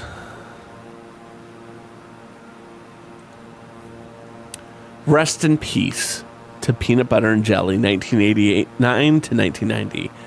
An unbeatable duo, yet somehow it managed to flop in a comb, so we stuck to the sandwich. R.I.P. to Cool Britannia, 1989 to 1990. A flavor so smashing, yet it fouled out. Strawberries and shortbread, a love match devout. But sadly it missed all the fame it deserved, a bit too English to put in the serve. So, if nothing else, going there to see the flavor graveyard is awesome. It really is. I mean, the factory is interesting, and I remember they gave samples. But the graveyard is like the thing that sticks with me after... Oh, God, I think we went and we saw that before we were married. So that would put it at 08 or 09 is when we went and saw it. I can't remember specifically when we saw it. But that would be what's in my like memory banks of when it happened. So we built this little wall, and now we're going to build another wall. But it was good. It was good. It was definitely was worth checking out. Highly recommend if someone finds themselves up in... okay. I see what you're doing there, Lego. Find themselves up in Vermont, it's worth checking that out. I wouldn't think it's worth going to Vermont for it, but there's a lot of other reasons you would go to Vermont besides the factory tour, right? So don't like sleep on Vermont, but like at the same time, don't go to Vermont just for the factory tour, but don't sleep on it. You'll enjoy Vermont. There's other things to do there. And I put that on the wrong spot because I'm rushing, because I'm trying to get this done at a reasonable time. If I remember, The Sound of Music, we're 48 miles away. The Von Trapp family, they've got like an estate up there. And it's pricey to stay at. But like, I've talked to my wife about going to that when we had less money, and now we have more money. So I probably can talk her into going up and doing that. I like that. She didn't like the idea when we had less money, but now we have more money. Not that we're swimming in cash or anything. I don't have a Scrooge McDuck bin of money.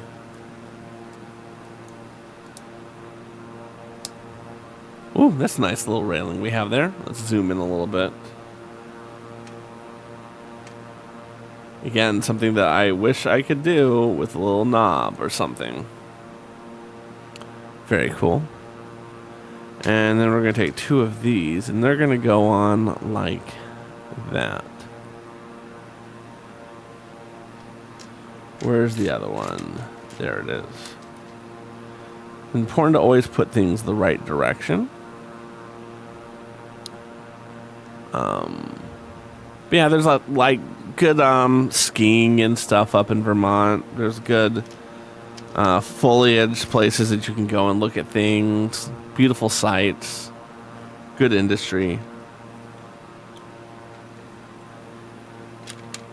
If we didn't live where we lived, Vermont would be a place that I would be very definitely interested in moving to.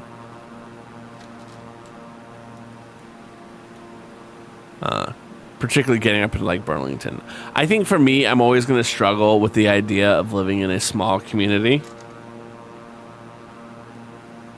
You absolutely should, Clover. Absolutely. I think I'll always struggle with living in a small community. I mean, I live in a small community right now, relatively speaking. I mean, the metropolitan area, I think, is 500,000. I don't know what the metropolitan area is.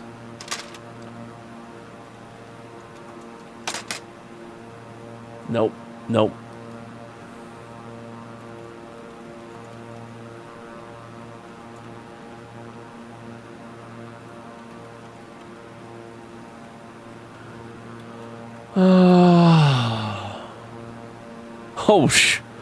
Approximately 1.9 million residents. I don't believe that. But hey, whatever. Yes, the maple syrup is dope. But here's the thing which is shocking to people when they don't know this. Any maple syrup is good. Right? If you get New Hampshire maple syrup, it's good. You get Massachusetts maple syrup, it's good. You get New York maple syrup, it's good. Right? Vermont has like the market, right? They have the marketing behind them. And I'm not trying to discount marketing. There's value to marketing, but as long as it's not fake, I have not once ever been like, this maple syrup is bad. Right? That hasn't happened, and I don't think it ever will happen. All right. Now we've built that, and they're going to click in together like that. And let's see how we are in distance. 30 miles. We're going to have to transition over back to that. Now I want you to disengage the automatic pilot. Watch out you don't make any violent control movements like you did in the fighter plane. All right, I'm going to unlock the automatic pilot.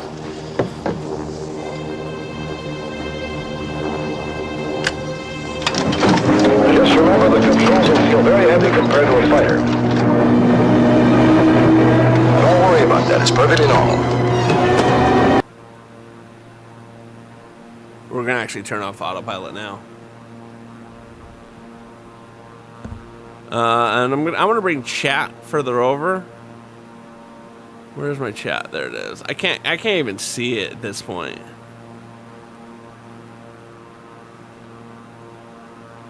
There, I can barely read that. I may have to come up with a better chat scenario. And let's drop down. There we go. Nope.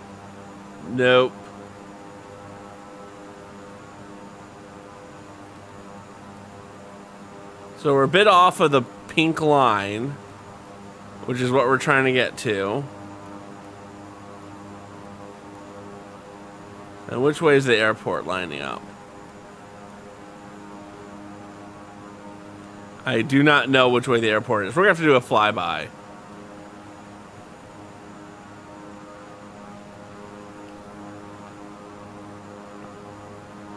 Like, what I really want, and again, I do not need this many, like, screens, but I would love chat, like, right here. So I could see it. How far away? We are currently 26 point... we're just under 26 nautical miles away. We're at 5,300 feet. So we're making a decent descent.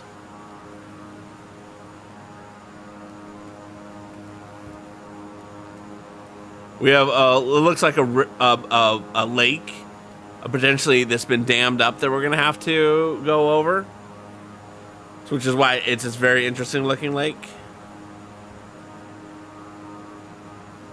Yep, we're doing good.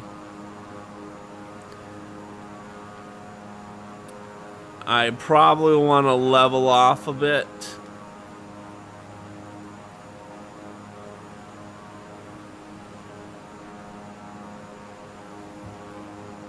Just go a little more over because I want to, again, I want to drift over because I want to get on like a good path with it. But most importantly, I want to make sure that like I fly like directly over the airport so I can see how it's lined up. Because I can't see that in this map.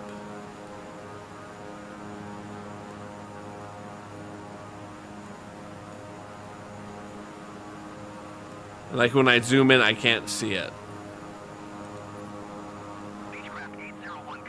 But now we're over the water. And we're down to about 3,800 feet. And we're about 22 nautical miles out. Now, this particular airport that we're going to is kind of in the middle of absolutely nowhere. I'm not trying to shame this airport for not being near anything. I'm just saying... Okay, good. Got it.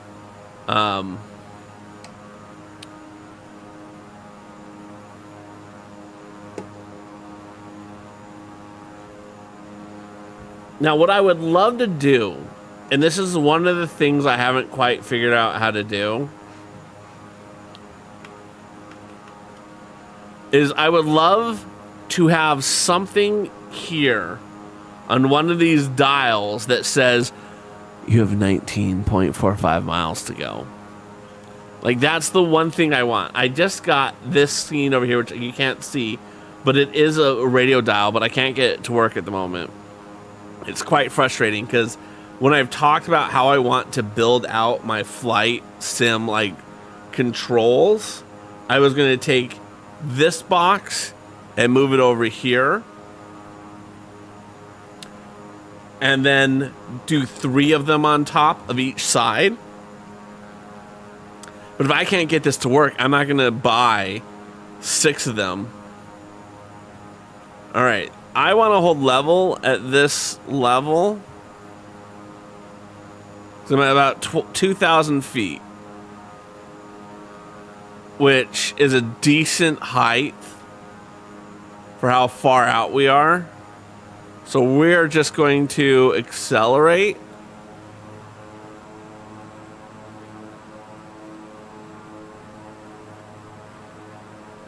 So that we can level out a little bit. Aloha, Coded. How are you doing? We are in the descent process. We're 16 nautical miles outside of Aswan right now. And I just realized I don't know if that's how it's pronounced. I feel like it should not be pronounced Aswan. Maybe it's Aswan. Approach Beechcraft 6801. Request clearance to transition Bravo airspace. Beechcraft 6801 approach. Cleared through the Bravo airspace. Cleared through Bravo Aswan. airspace, Beechcraft 801. You're not helping me at all, text-to-speech. Aswan. Aswan. Okay. So we're 13 nautical miles outside of Aswan. I like Aswan more than Aswan. Aswan. Okay, cool. We do not know the layout of the airport, so we do not know if we're going to have to circle around or anything. But we know this.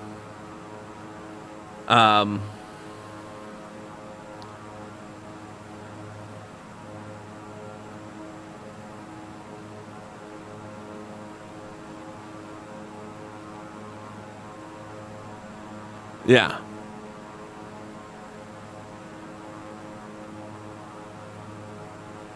Aswan. Yeah. See, if it was pronounced one, I'd say as one. As one. That's what I would say, but I'm saying Aswan.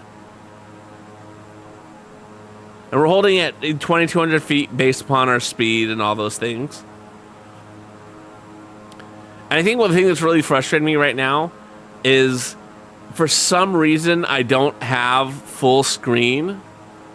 So I'm having a hard time seeing the bottom of the screen. Oh, that just did something, but I think you guys lost some part of the screen when I did that. But at least I can see the bottom of my screen now, so I can see, you know, how much fuel I have.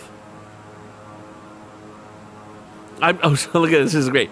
So we currently have 50% of our fuel left, which is really good.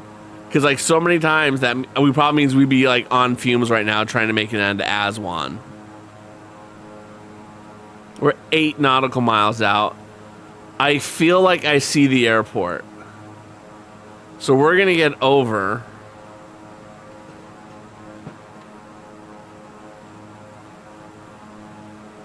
Because I feel like that is a runway. It could just be a lake. So we're going to get over to... Right, like that looks like a runway to me.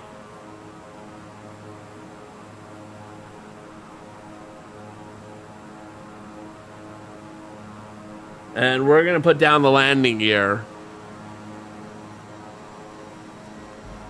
All right, there we go. And now it's fine. Yeah, that's a runway.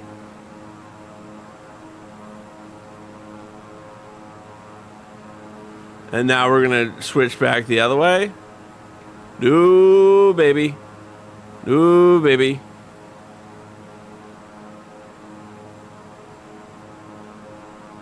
It's delicate to use your rudders and try to level the plane at the same time.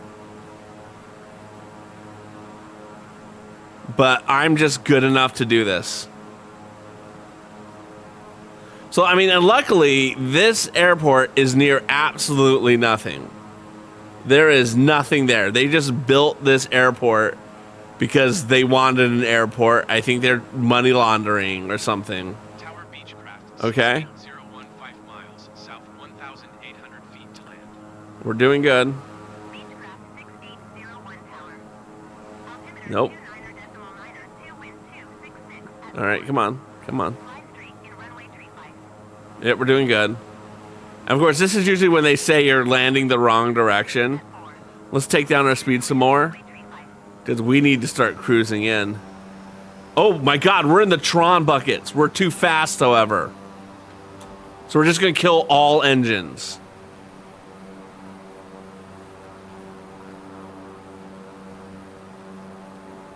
We're also too high. No, we're going to be fine. We got this. We got this. But we're in the Tron landing pattern, guys. This is a first. We're too fast and we're too high. Okay, and then we can pull up. Beechcraft 801 acknowledge last transmission. No, I'm not. I mean, it says we're going too fast, but I don't... This is why the God created brakes.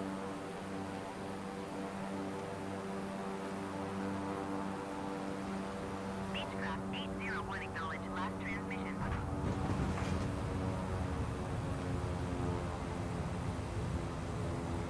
I am pressing my brakes. I am pressing the brakes. Beechcraft 801, turn next taxiway. Press T2. I can just do flaps down.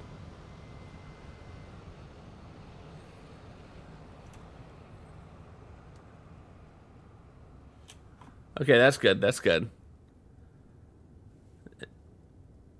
Look, it's not like there's other planes coming around here. And then we can just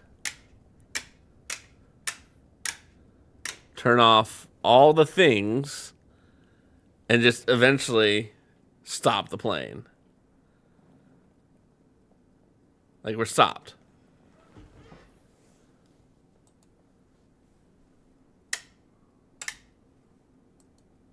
Come on, give me the little ending scene. You know, we'll take it. If it wants more than that.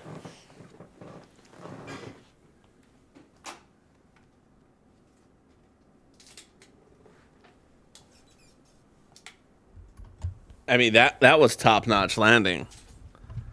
Let's go back to this. Hey. Getting there fast and in style. Exactly. All right, back to the build.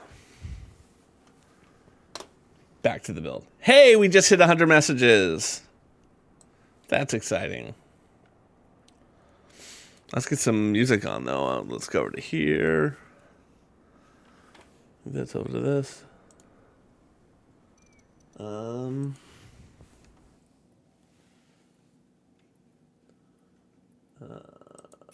menu. I guess I'm not going to get credit for that landing. But we're going to get some sick beats. All right. So we've put these two together. We'll finish up this bag. And then we'll call it a night from there. Yeah, that was a good landing. I was impressed with that landing. Like that was well done by me. And I'm not just congratulating myself because I landed the plane.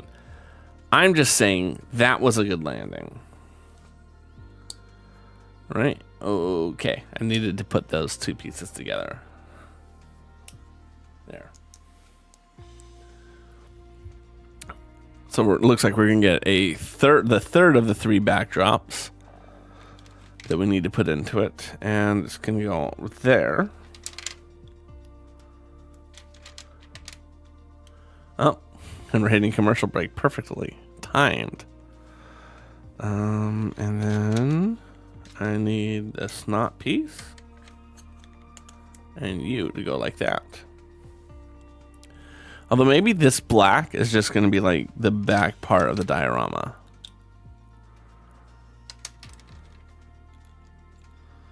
Which is very much possible. All right, and now we need two normal size bricks as opposed to these double highs. Nope, just on one. Just on one, because this one's also going to be a double high. And then I need two 2x1 plates. Perfect. Okay, I see why they did that. I don't disagree with it. It just, you know, is an interesting approach. An interesting approach is what I want to say with. And then that goes that way.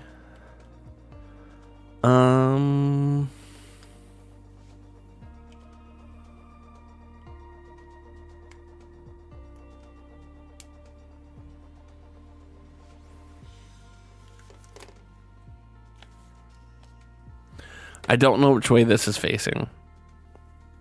Okay, I don't know which way this is facing, so we'll see. We'll see.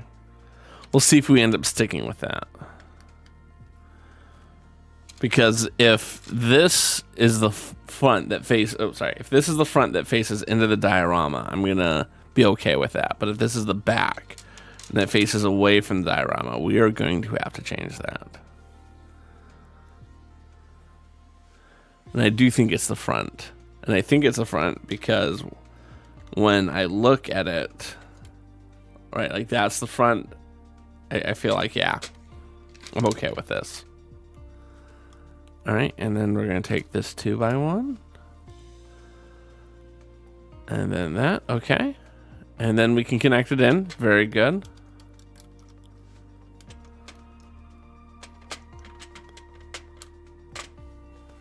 Very nice. And let's actually zoom out a little bit so you can see more of the build. So Coded, now that you're here, I want to tell you my thought process because I think you're really smart and you're going to be able to help me solve the problem. So one thing I absolutely hate is that to control my camera, you know, the one that I can like pan, tilt, and zoom, I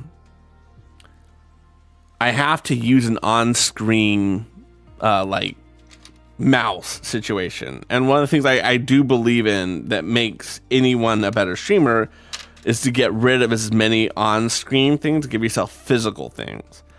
And I saw a guy with a macro keypad with a dial who has my exact same camera.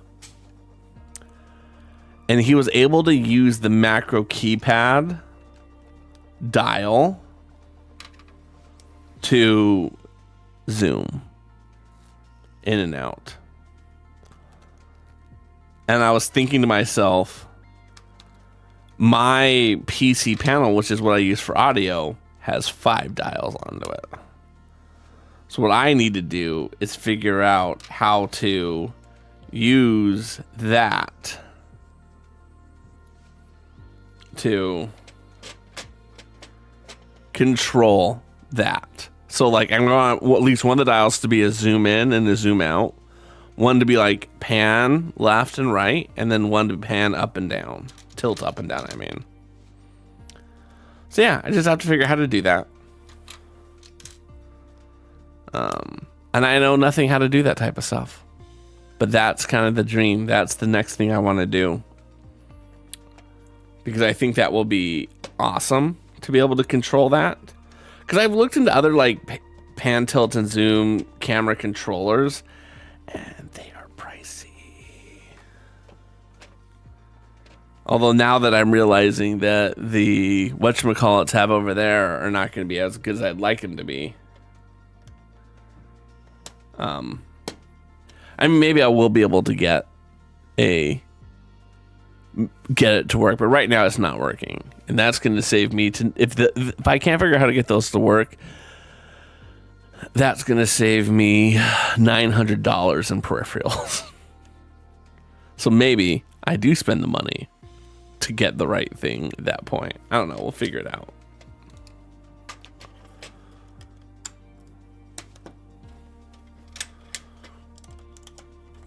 Okay, and then that's going to go on there like that. And then I'm assuming I'm put a third one in over there. I am putting a third one in. But before I put it in there, I have to take you and you, and they go together like that. Then I need to center that like that. And then you're going to go on like that. It's interesting. Okay. I still support it. And that's why they're doing that. So we're going to take these leaves and hang the leaf down like that. And a second leaf hang down like that. Because that's the thing. Again, it goes back to the idea that the more things that you have physical control over, as opposed to relying on you using your mouse to do, the better your stream is going to be.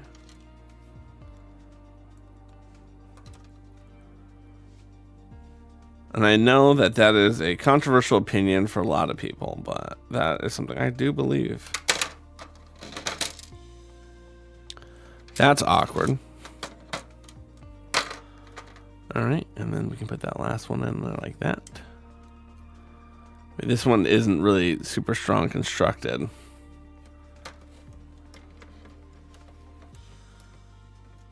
Okay. And then we can take that last one and put the last one on. Like that. There we go. Yeah, I'm sure there's video somewhere too. Exactly. No, that's precisely it. I just have to go find the videos. But it would be cool if I do figure out how to get that done. And then we can put that in like that. And then we take our lovely Leaning Tower of Pisa.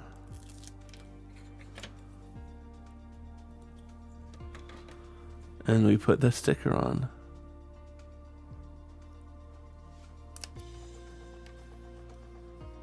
There we go. Lovely. And then we can take that.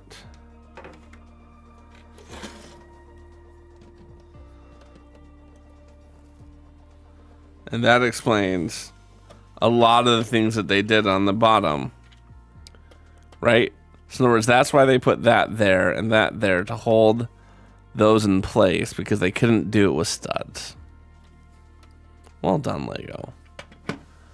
And that is bag 2. How big is bag 3 looking?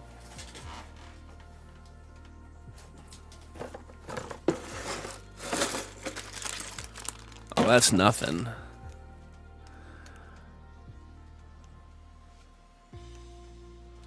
This is nothing. Let's get it done. Looks like I'm building a table, and that's about it. Maybe some bookshelves.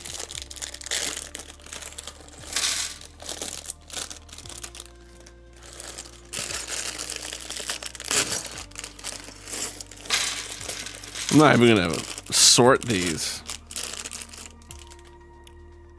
Yeah, I want to finish it. I want to feel accomplished. Because again, it's small enough that like I think this is only take me like 5 minutes to do. Not that there's any shame for anyone who takes more than 5 minutes to do it, but this does not look like it's going to take terribly long. Provided I have all the pieces, of course. The first thing I'm realizing right now is I needed 2 of those slopes. There's the second one. Perfect. But yeah, I'm pretty excited about that. Excited to return to Lego going forward, not touching that dastardly Le Morte D'Arthur again. Oh no, that's not what that is.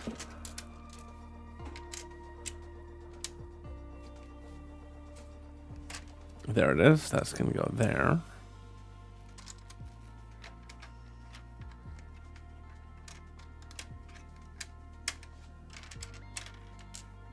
There it is. There's the piece I was looking for. It's always fun when you're looking for a piece and you can't quite put it together. Oh, see? That's what we're doing. We are going to be making a bookshelf. So we're going to start with blue, tan, dark, an olive, a tan, a darker tan. Nope. Red is going to be the last one, but I need one more.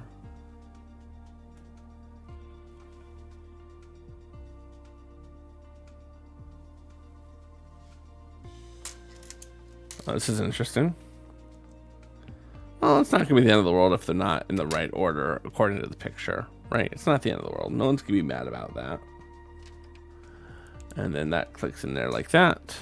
And then I can take that and put it there on the shelf. And it looks like we have some shelves. And then we're going to pop those on. Like that. I like that bookshelf design. I like that kind of cutout they do.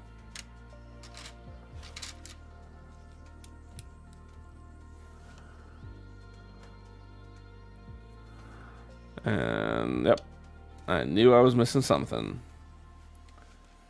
I need a 4x1.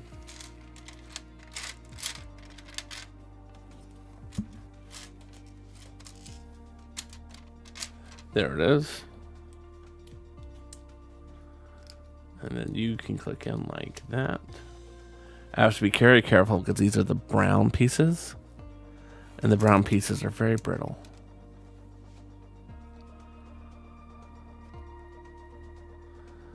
I've heard they fixed the brittle brown problem, but I'm not going to trust them. Okay, so this is a 1x6. That's a 1x8. This is a 1x6. And that can go on like that. And then you're going to go there, and then we're going to stagger them so that it doesn't separate as easily. And then we're going to take these, and these are going to act as, make it look like they're drawers, fronts.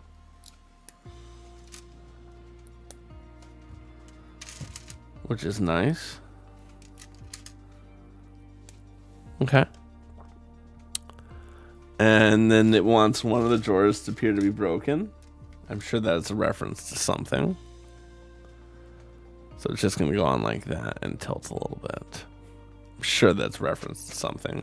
But it does add some realism to it. Like the drawer just doesn't quite go in.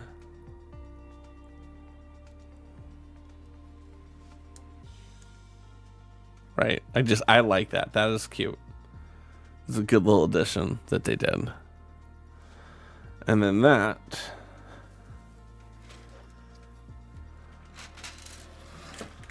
gets put into our diorama. Like that.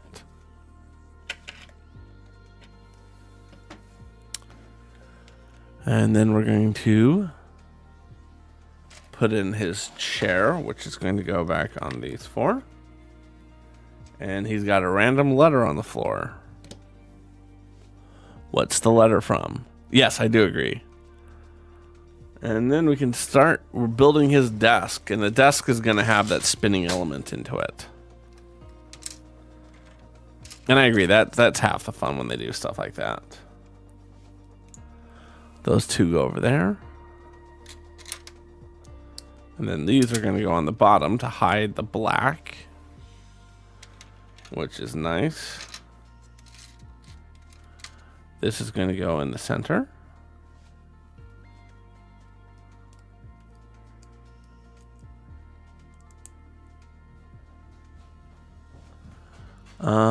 No, I don't think that's the right spot for it. I'm going to build the rest and put those on later. That's going to be the last piece I put in.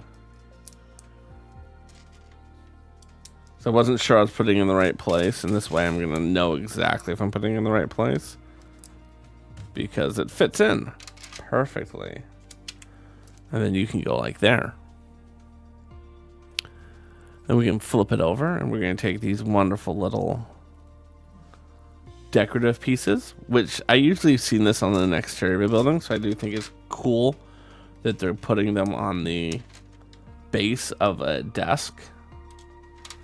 Because that's the one thing I do have to say, which I really like about these older desks, is they have some really good decorations built into them like that. So I like that they did that. And then we can take you, and you can get popped right in there like that. Let's pull that back out a little bit. Perfect. All right, now we're going to put the desk down like that. And we have to take this moon phases.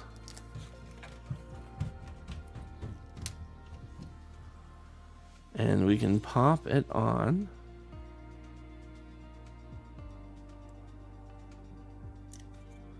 Like that. I know, beautifully done. We want to make sure the moon faces upwards like that. And then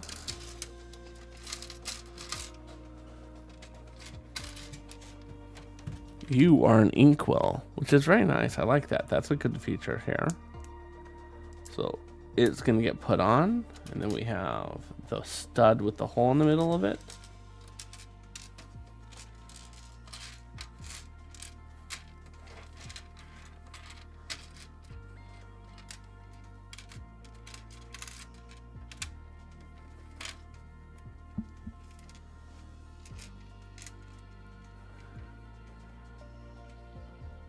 So this piece looks black in the instructions, but it's white.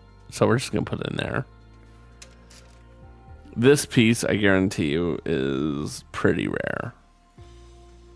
So I'm glad I have the set, if no other reasons, to get this very, very, very, very, very rare piece. And it wants to go like that. I think it's a sextant, is what this piece is called in real life. All right, and then we can put that in his office like that. Voila, it goes right into those 4 spots.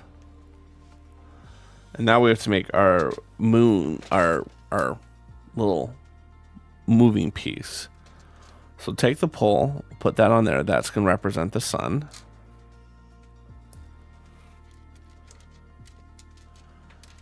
And then that is going to go on like that to represent the earth. I'm going to slide that all the way up. Like that. And it actually wants it to have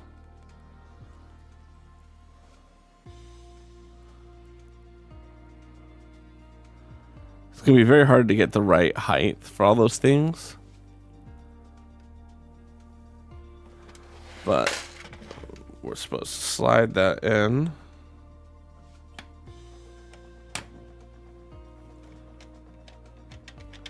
And then you can see the earth goes around the sun. And now we get to make a telescope for the man. So one thing I find very interesting is, again, usually when they build these types of sets, they're going to put you building the minifigure up front, but it looks like they're leaving that for the very end.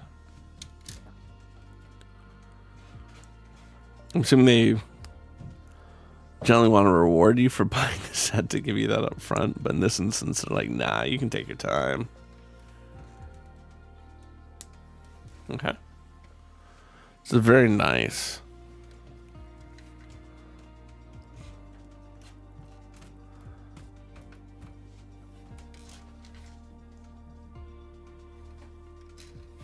Free set. Okay. And then we can put that.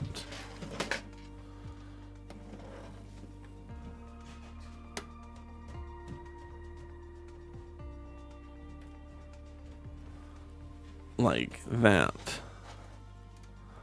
And then we tilt it back like that.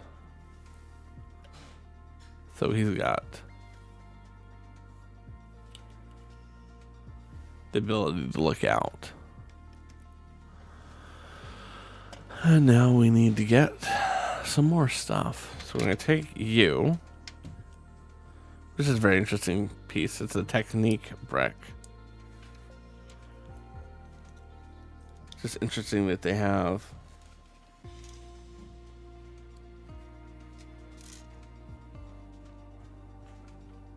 I mean, they did it just for that one piece. And that's going to go over onto that spot right there. And then we have one more thing to build over here, which is you, and this little globe. And you can go right there. And then at what point were we supposed to build Galileo? Did I miss the part where we're supposed to build Galileo himself? Or are they just like, you should know how to put together a minifigure? Oh, there it is. Boom. Boom. Gnarly beard. Maybe he's out to lunch. No, we get to build him now. I just skipped right past that because I wasn't looking. He's only got one face, and it's a frowny face. You'd think he'd be happy with his decisions in life. And there we go. So we have him. We're all set. Yay for us. Let's find someone to raid. If you know someone who's online right now, this is your opportunity to drop the name in the chat, and we will go raid them. I'm going to see who I'm following. and we will go from there. Because we got a ton of people online. Yes, I do, or I did that already. I like buy the set, I get the set into my house, I scan them immediately.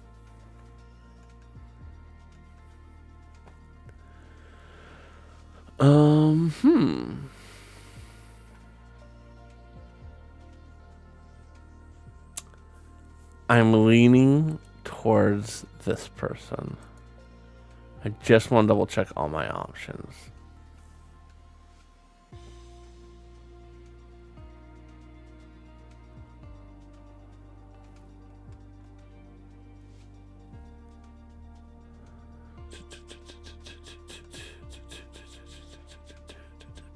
Yeah. Yes, no, it's great. They changed the process to do that. We're gonna go raid a huge friend of the channel. She plays Among Us with us quite frequently. She usually is playing Fortnite or another first-person shooter.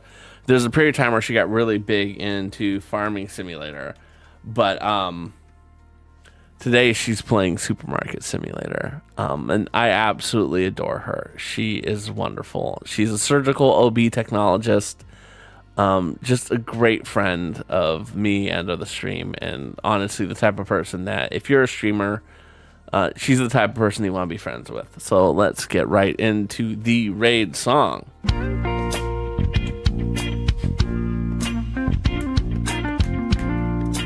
Ain't nothing, never thought it'd be. Uh-oh. Tough to close the stream. I'm gonna fix that real quick. Flying high. Yeah. In Microsoft skies. Ugh. The plane was soaring through clouds so high. But now that we've landed, we'll bid the Lego sets aloha. 'Cause I could never make you unhappy. No, I couldn't do that, chat. Only wish I didn't have to go. Makes it so very hard to go. Here's the chorus, everyone. 'Cause it's time to raid. I've got to go to bed. I gotta move this over here so I can see what I'm looking at. Okay, there we go. Lego bricks clicking as the plane cruises on. In the virtual cockpit, and the stream rolls on. The set takes shape. But now it's time to stop. Bid the building cease. We move on to a new friend. Her name is Dandy. She's a wonderful gamer. Spread the aloha spirit. 'Cause I can never make you unhappy. No, I couldn't do that, chat. Only then wish and I have to go. I'm trying to move the words. Makes it so very hard to go. We're gonna snooze the ads, 'cause it's time to raid. I've got to go to bed. Mahalo everyone for being here. We've had a wonderful stream. We finally gave up on reading that terrible interactive story world. We'll be back on Friday with me playing video games with one of my kids. I don't know which kid it is off the top of my head because I'm a terrible dad like that. 'Cause I could never make you unhappy. No, I couldn't do that, chat. Only wish I didn't have to go. Makes it so very hard to go.